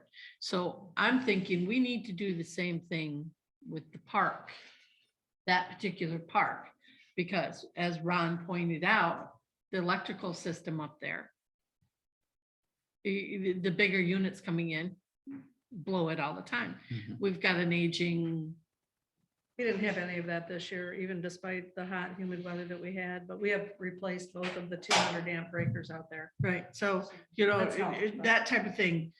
Planning out for the future, are we gonna be replacing these with higher amperages? Are we gonna be extending the park, making more? You know, because we own more land, making more places. Going from 55 campsites to 75, right? That's what I'm talking about. You know, are we going to be putting toilets over on the other side if we do that? Just a capital improvements plan, a plan for the future for that park. I think which it would include replacing what's there that's aging. Mhm. I think this is probably a perfect time to evaluate something like that, as long as we're going to be talking about using a manager. And the other thing, this is just a small thing, but it is something to think about. Where is this manager gonna work out of? Because you can't ask him to work out of that little shed that we call Mhm. the ranger station. So in the boat launch project, we talked about replacing that ranger station. Is that going to be the place where the person works on it? I mean, these are all things that we have to consider and think about. Not during the winter. So, yeah. I would say two things to Yardell. First, I'll go first on the ranger station. I would say that you're absolutely correct on the ranger station because I think it's not big enough. I Right. think there's no reason why we can't be selling ancillary products there and making more money. And I want to make sure that maybe you and I are just clear on one thing, or at least the way I see it. I hear what you're saying. I love the idea of that asset capital list because it gives when the proposed life is going to be. I am not a proponent of saying that if I have to replace $100,000 boiler unit, I'm using a hypothetical number, that the park fees have to immediately reflect that 100,000 because that 100,000 has a useful life of X years. And I think when you look at those things, there's two parts to me in running that P&L. There is the operating expenses, which is the revenue and the day-to-day operational expenses. The capital improvements and capital expenditures to me go below that line. It's a real cost and it's got to be factored in. There's some value, but it's not a recoverable cost in a year or 2 years. You have to start looking at the life and Right. saying, okay, I'm going to build something in to those fees because I have these improvements. And if you make those improvements, you should be getting a little bit more. If I upgrade the electrical service from 30 amps to 50 amps, I should be able to get a little bit more for that campsite. It's not a just throw it all up there and say the camp rate's going to go up 600% because we're doing all this other stuff. You still have. Yeah, I didn't think yeah. you were. Okay, all right. meaning I that. just want to make sure you and I were clear. Right. Okay, so I understand you and we're clear. Yep. So did I understand then that there's really two projects here? We have the operational budget, which, we need to probably complete by January or February. And then we have the capital improvement Mhm. side of things. Is that right? I see them as two. Two separate things. One's the long-term goals Mhm. and one's the current operating. Day to day. Okay. Yeah. I'm on board with that.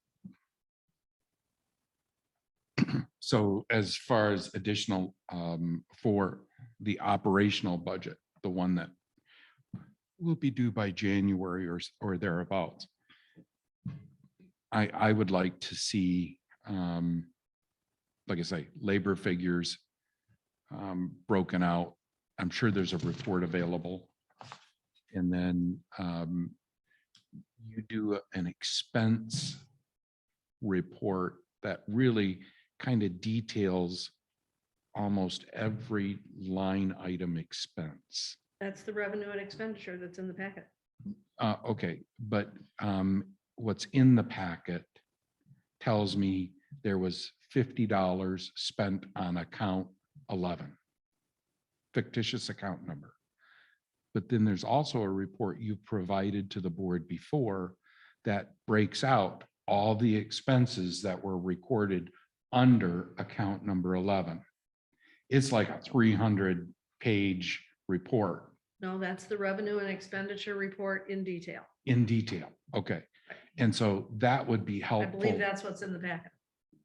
So, and this, Two of them, you put both of them in there that I provided. I only provided, the one was to be provided by the 11:15 meeting and the other one was just more updated with expenses. All I have in front of me is I don't see a detailed list. I apologize. it's all the way at the end. Well, it's 200 and some pages of the packet, so. So Cheryl, Yeah, it's two of them are in there, I believe, unless you didn't put both of them in there. this is I a haven't looked at detail it 'cause through I- 9/30, Oh, there. or it is. is there one in here that's through like October? No, I have, what's in there is revenue and expenditure detail Yep. through 9:30 and revenue and expenditure detail that's revenue of 9:30. And I believe the expenses went to 11:09. Okay. All right. Yep, my apologies. It starts, I just searched on park account number. Yeah, it's got And- all the GL numbers and all the, each posting under each one. Mhm. Mhm. We don't get anything more detailed than that. No, no.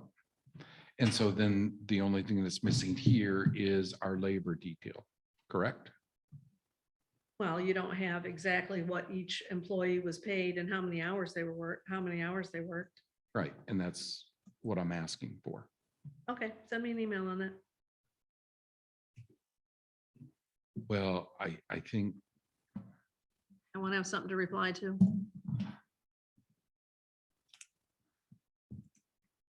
anyone else like that report?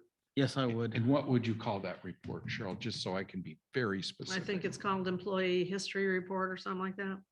Okay, So we So- don't necessarily, you're not necessarily looking for And I- names, you're looking for in these categories, they made this much wages for in this wage category. Is that what we're looking for? employee how many history employees? report or something like that, is that, I think it's called employee history report. It's going to show their wage and how many hours they worked. right, And it's going to show, I believe, each pay period.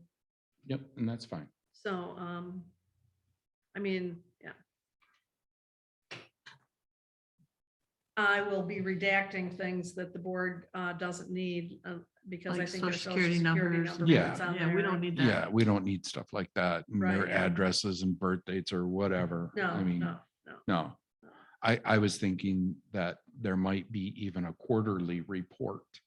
No, I'll just do it for the whole season. It'll be, I can put in a date range. I'll just do it for the whole season. Then you'll have it all. No, I'm One asking report. all the way back to January. So do Well, it yeah, for all employees, Okay, well, there's From- no park employees from January to March, so. but all employees from Okay, January. and I would be the only one between January and March, I'm, but sure. I'm not saying just park, Cheryl. I'm saying all employees Of the Whitewater township? of Whitewater Township. Yep, so that includes all of us board members, everybody. Okay, Because we're not going to be dealing with just one department, are we? In our budget? We are going to have multiple departments. oh, I get it. Yeah, well, if that's what you want, I didn't understand you wanted all employees. I understood you were focusing on park. This discussion is, but I'm Right. just, Okay, while you're send me your creating the email with what report, you want. while you're creating the report, just do it for everybody. Sure.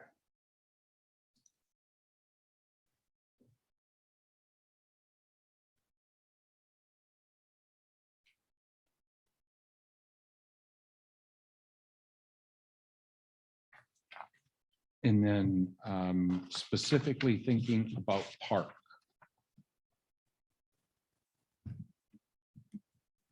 I was invited to a webinar. No, that's wrong. I was invited to a meeting with DNR folks regarding boat wash drainage. So this is for pressure wash, boat wash stations. And a Google image of our park was presented to the DNR for location of our proposed boat wash station. The two locations, one close to where the park ranger station is now, and then one significantly west up Park Road. The DNR officials needed CPR when they saw our leach bed, our drain field. And matter of fact, they were of quite a concern that we scheduled another meeting, and that took place, I think, 2 weeks ago on a Friday. They were surprised that we do as much testing as what we do. And so the only thing they recommended to us is that drain fields and dump stations, drain fields that service dump stations are prolifically dangerous because of the formaldehyde chemicals used in the camping toilets. So they're saying that big drain field we have out there, we shouldn't be using? No, they're just saying that because I was invited to this meeting because I was concerned that if we have a pressure washing system for the boats, right? What stops people from washing their car or whatever? And then nothing prevents them from washing out their bilge. They're encouraged to do that. What sits in the bilge? An engine. What's around engine? Carbon stuff, right? And so are we creating a hot spot? That was my concern. So I didn't want to pass along environmental damage to a following board because we elected to have a boat wash station somewhere. And that's what got the DNR interested in telling me about the hot spots that created by a dump station. So what they're recommending is that part of our annual startup or shutdown procedure, we have a couple of chemical analysis done. So we know the amount of formaldehyde that is going into that small concentrated area. That's all they're saying. Okay, you're talking about RVs dumping at the dump station. Yeah. Right. Yes, Okay, and chemicals that they use in their toilets in RVs. right. Okay, and they are concerned about those chemicals going into our tanks and then drain field?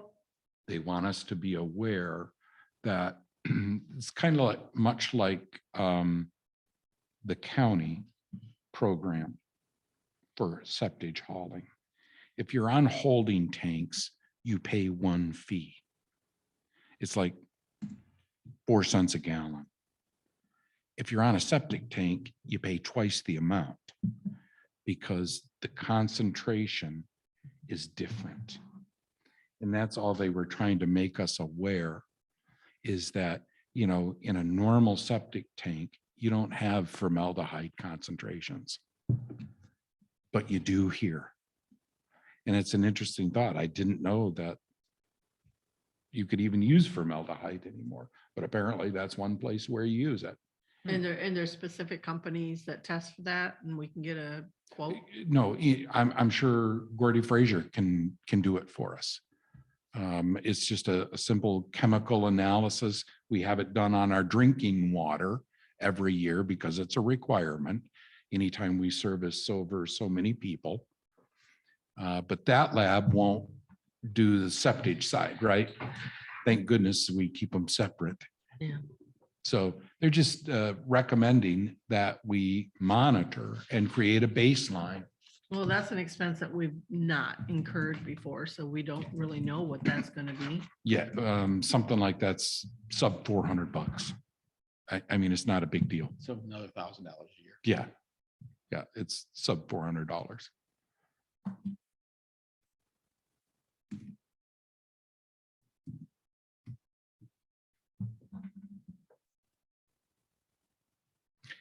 So how does the boat wash relate to that?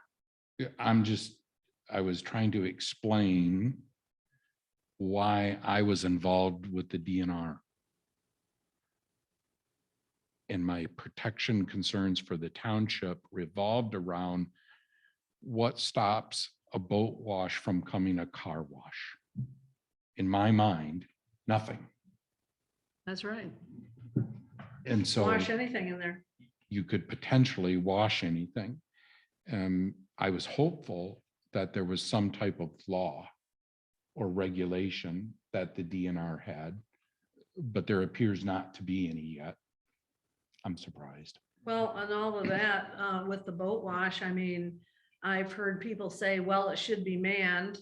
And then is there gonna be a cost for the boat launch?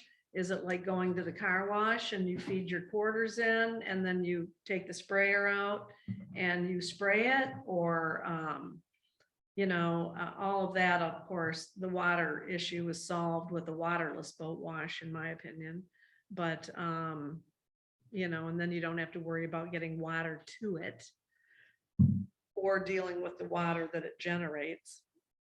But all those things, I guess, have to be considered. Right.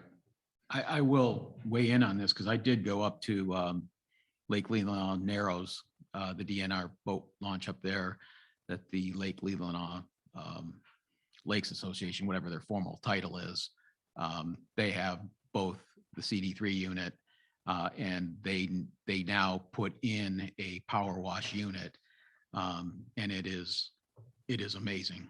And it is a DNR boat launch, and they were fine with that as long as there was a 2% grade from the water, away from the water, and depending on the soil. Lake Leelanau, I think they had to dig out 14 or 16 inches to put in pervious surface material for water drainage. They put a well in, put a shed, a pump, ran the hoses, fenced off the area just to make it funnel people in.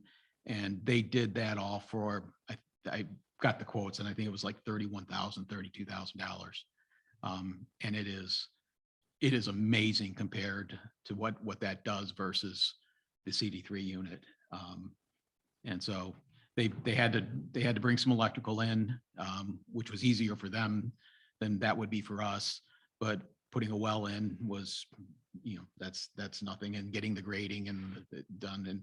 And like I said, it was a DNR property, so they were heavily involved, and DNR was extremely pleased with that as well. What do they do with the water? They let it drain into the soil. Oh, that's what I figured. Yeah, as long as it's got a 2% grade away from the lake, or in this case, the Narrows, that's all Right. they required. So it is far superior to what's out there. And then last year, Cheryl, did you? Is that manned, or do you do it yourself? Is it You do yourself? it, you do it yourself. Yeah, DIY? it's on, yep. And I asked the young lady, her name is escaping me, the Lake Leelanau president that was there showing me. She said, yeah, since it's a DNR station, it's not, there's no staffing there. And so their concern was vehicle washing. Same thing. But their feeling is that, number one,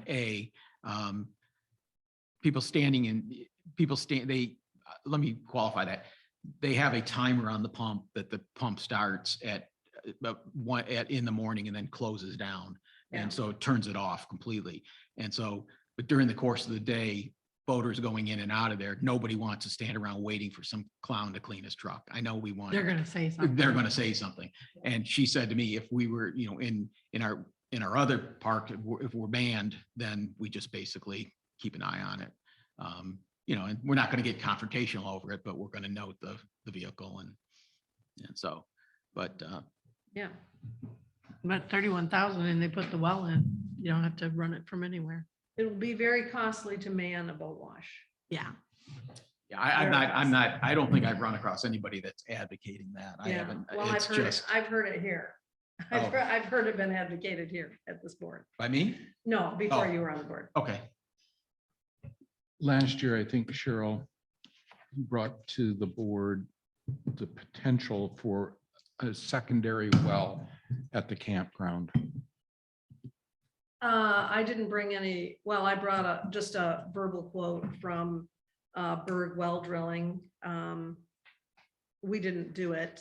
We didn't have any problems with water pressure this year either. So I don't know what was going on the previous year that we did. But, well, I think maybe one time there was one complaint about it, but it wasn't enough to, and of course, that's something you need to do pre-season or postseason, not during the season, drill a well. If you're gonna put a different well in, you wouldn't want to do it while you've got campers there. Wouldn't this be like a secondary? Well, it would become the primary that's what the recommendation was. It would become the primary well. and the other one would become a backup. Is that because of the diameter of the pipe or the location, the The proximity? pump's too big down and the water supply is not sufficient in the current one. The pump's too big and the water supply. I could find my notes on that I got from, So I the did make pump is notes. too big, but the piping carrying the water away is too small. I'd have to refer to my notes. I don't want to be pinned down on exactly what he said without my notes. Okay. But Do you remember a he dollar recommended- amount? What's that? Do you remember a dollar amount?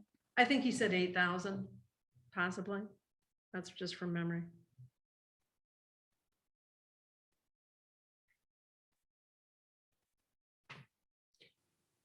Anything else you think we should be potentially prepared for in the 2023 camp season? I mean, you can go out there and look around and see what you, what you think your projects are you want to do. You No, know? I meant Yeah. from a facilities point, not necessarily new project. Yeah, chief. I have some, if you don't mind me. No, you're familiar with the Electrical. electrical. Yeah, Cheryl and I were gonna go around and get an idea of how many pedestals need to be replaced. Yeah. Because there's one down in the first loop that is missing, and I don't know why it's missing a 30 amp plug, but it just has a 20 amp and a 50 amp. It's one of the 50 amp sites. Oh, that's site 9. Yeah, site 9, thank you. Mhm. And then there are like 3 or 4 other pedestals that were kind of damaged over the years, you know, that trailers back into and stuff like that. So we're gonna go around and get an idea how many pedestals we can replace. Yeah. But Okay. that's pretty much the only thing on the electrical side. Cheryl, can I ask a question on, I know it's down into detail, but the lawn services, we're almost 2,000 over forecast or budget. Are we, is that something, is that $2,000 likely to stay? Oh, I'm in sure. place? I'm sure. Do Well, do you The anticipate? bid from Lawn and Order is a 3-year bid, and there was an incremental increase every year. So you'll need that contract so you can figure out what the lawn services are gonna be. That's- And there, you know, we had, he added the 5% fuel surcharge this year. And who knows, if fuel keeps going up, it'll be at least that or more. Yeah, I for remember sure. that from the May meeting now. Thank you. Yeah. Yeah. Yeah, But but in the that May meeting, contract is, what's that? in the May meeting, he said he wasn't interested in coming down anymore, right? Isn't Well, that no, what we you have a told us? contract with him. But And this is his year last 1, year year. 2, year 3 amounts. This My is my his last- recollection is Yeah, he had one this more is year year and then 3. after that, he's out. Next year's year 3. Oh, next year is year 3. Yeah, 2020. Yeah, this was year 2. So there's a year 3 to the contract. And there were different amounts for each. So that'll affect all the funds where we have mowing.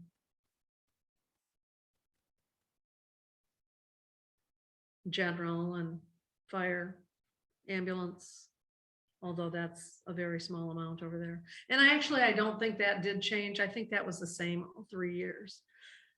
I don't know. I haven't looked at the contract in a while.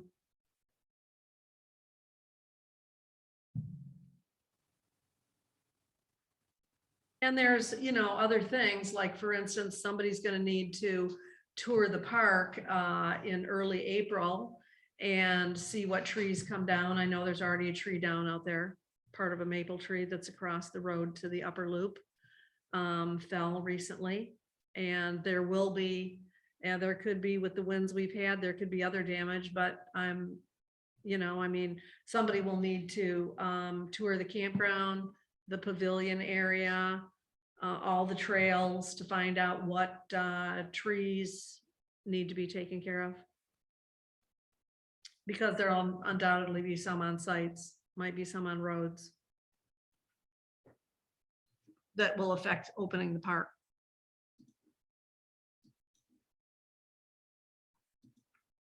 Or at least somebody, yeah, I mean, you just gotta get that stuff taken care of. Pre-season.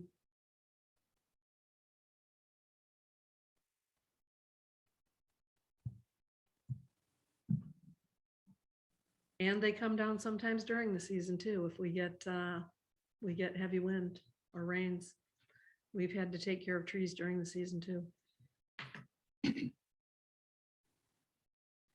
We didn't have any road work. We didn't have to have any road work done this year either. We didn't have the rains that we had were not enough to wash out our roads, but you know, there's always usually road work that needs to be done.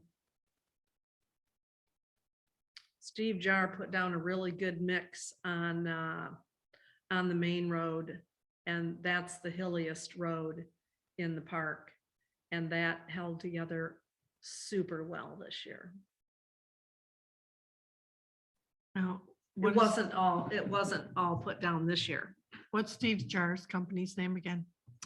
Jar Contractors. That road got really hard this summer.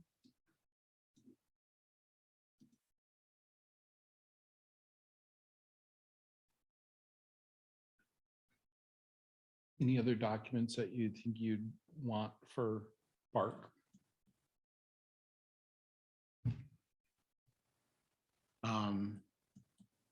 Relating to the budget or to the Yeah, operation? relating to budget Yeah. or potential capital expenses that we need to plan for. Well, who's gonna put together the park budget since we don't have a park administrator anymore?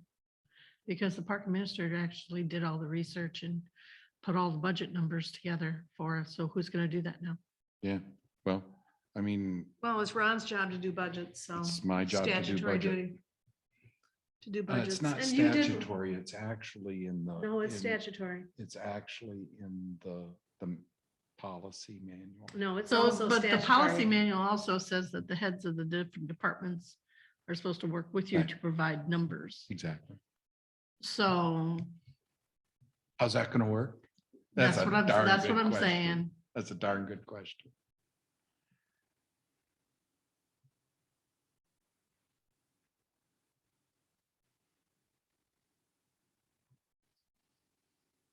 I'll be ready. Okay. So, So Chief, just out of curiosity, some of the same things that we talked about here, when your budget comes around, the board might want to. And so could I just have, who want us to develop a list of anything that maybe we haven't gotten in the past that we would like to see, or I mean, We could start by giving him the fire department listing that's in here and he can work from there. well, right? Chief normally has his own little budget. It's 2 or 3 pages long. And I was thinking that maybe with your permission, I would just submit last year's to our board members to see if that answered all of their questions.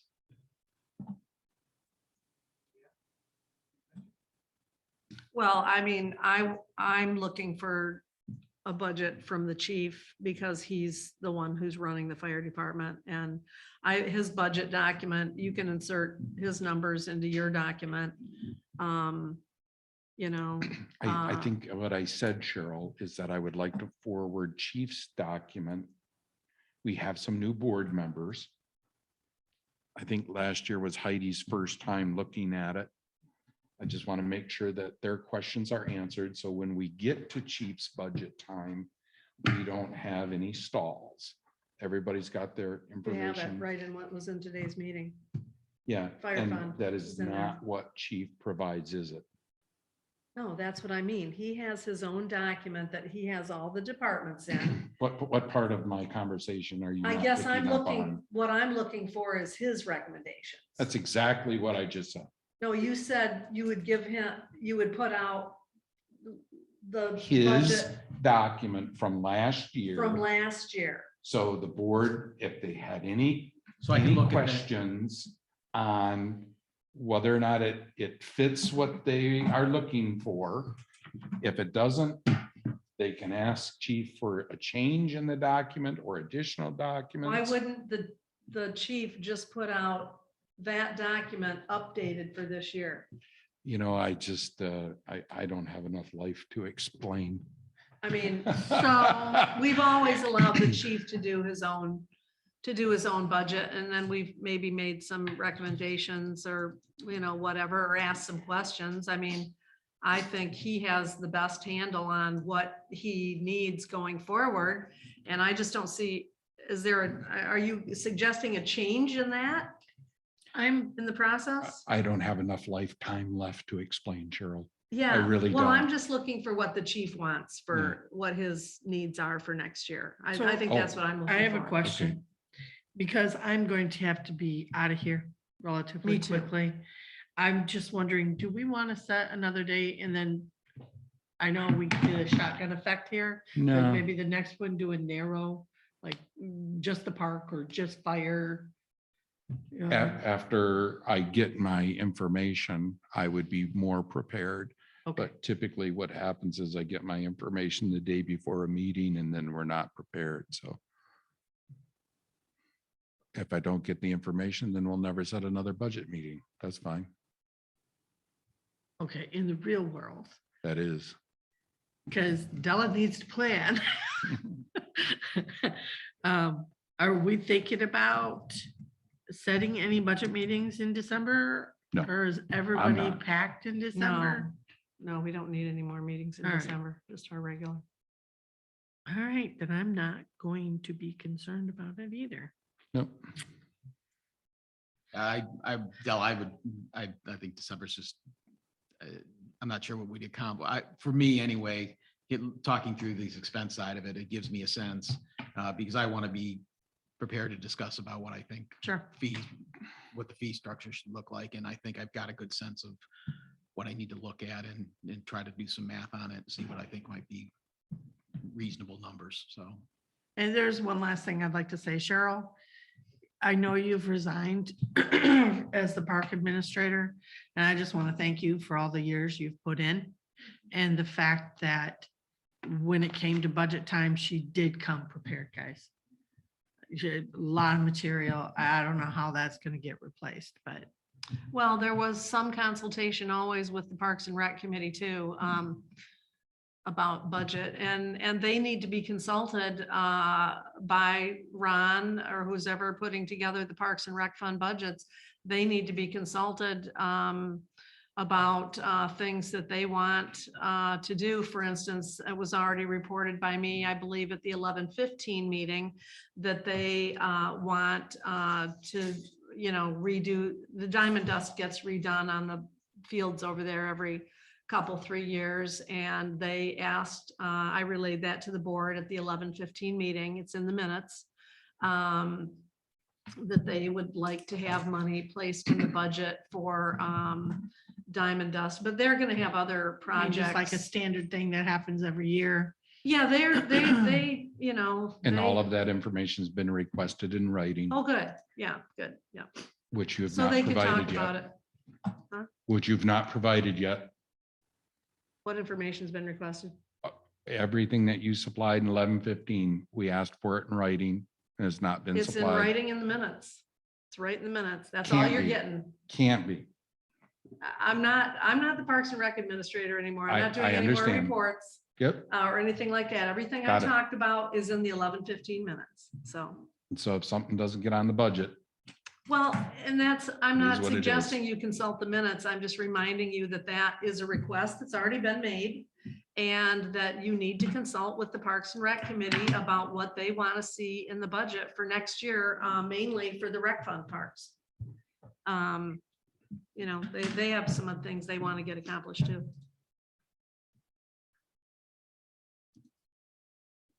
anything else?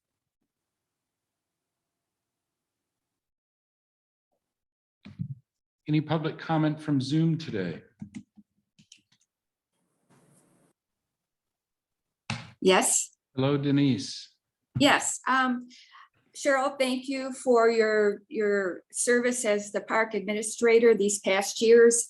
Knowing that you have resigned, usually there's a turnover folder and report given to the incoming park administrator. If you can, with your background that you've had, do a timeline by month of what you normally do so the incoming person can be successful and picking up where you have left off and keep the township park running. That would be very useful. That is up to you, of course, but it would be greatly appreciated. Thank you.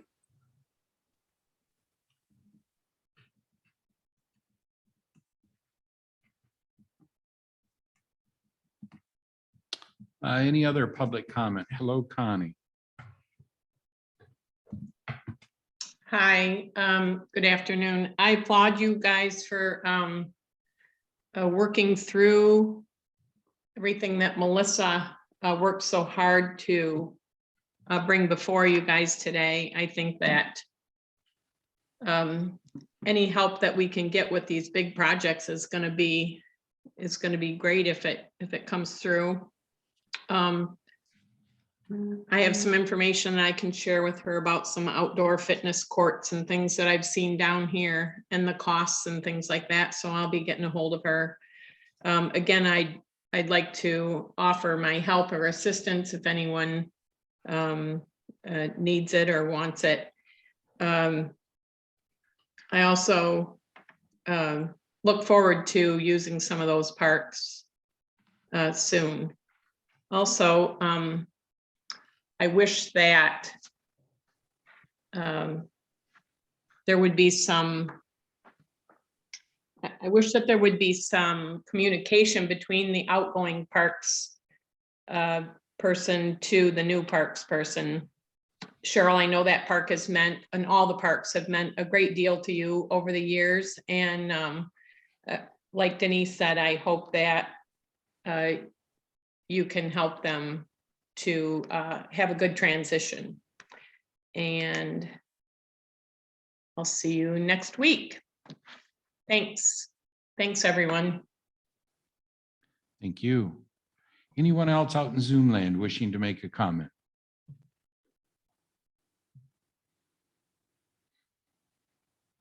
Seeing none.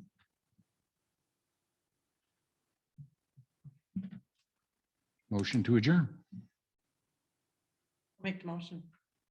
Second. Motion made and seconded. Further discussion? Roll call when ready. Pop. Yes.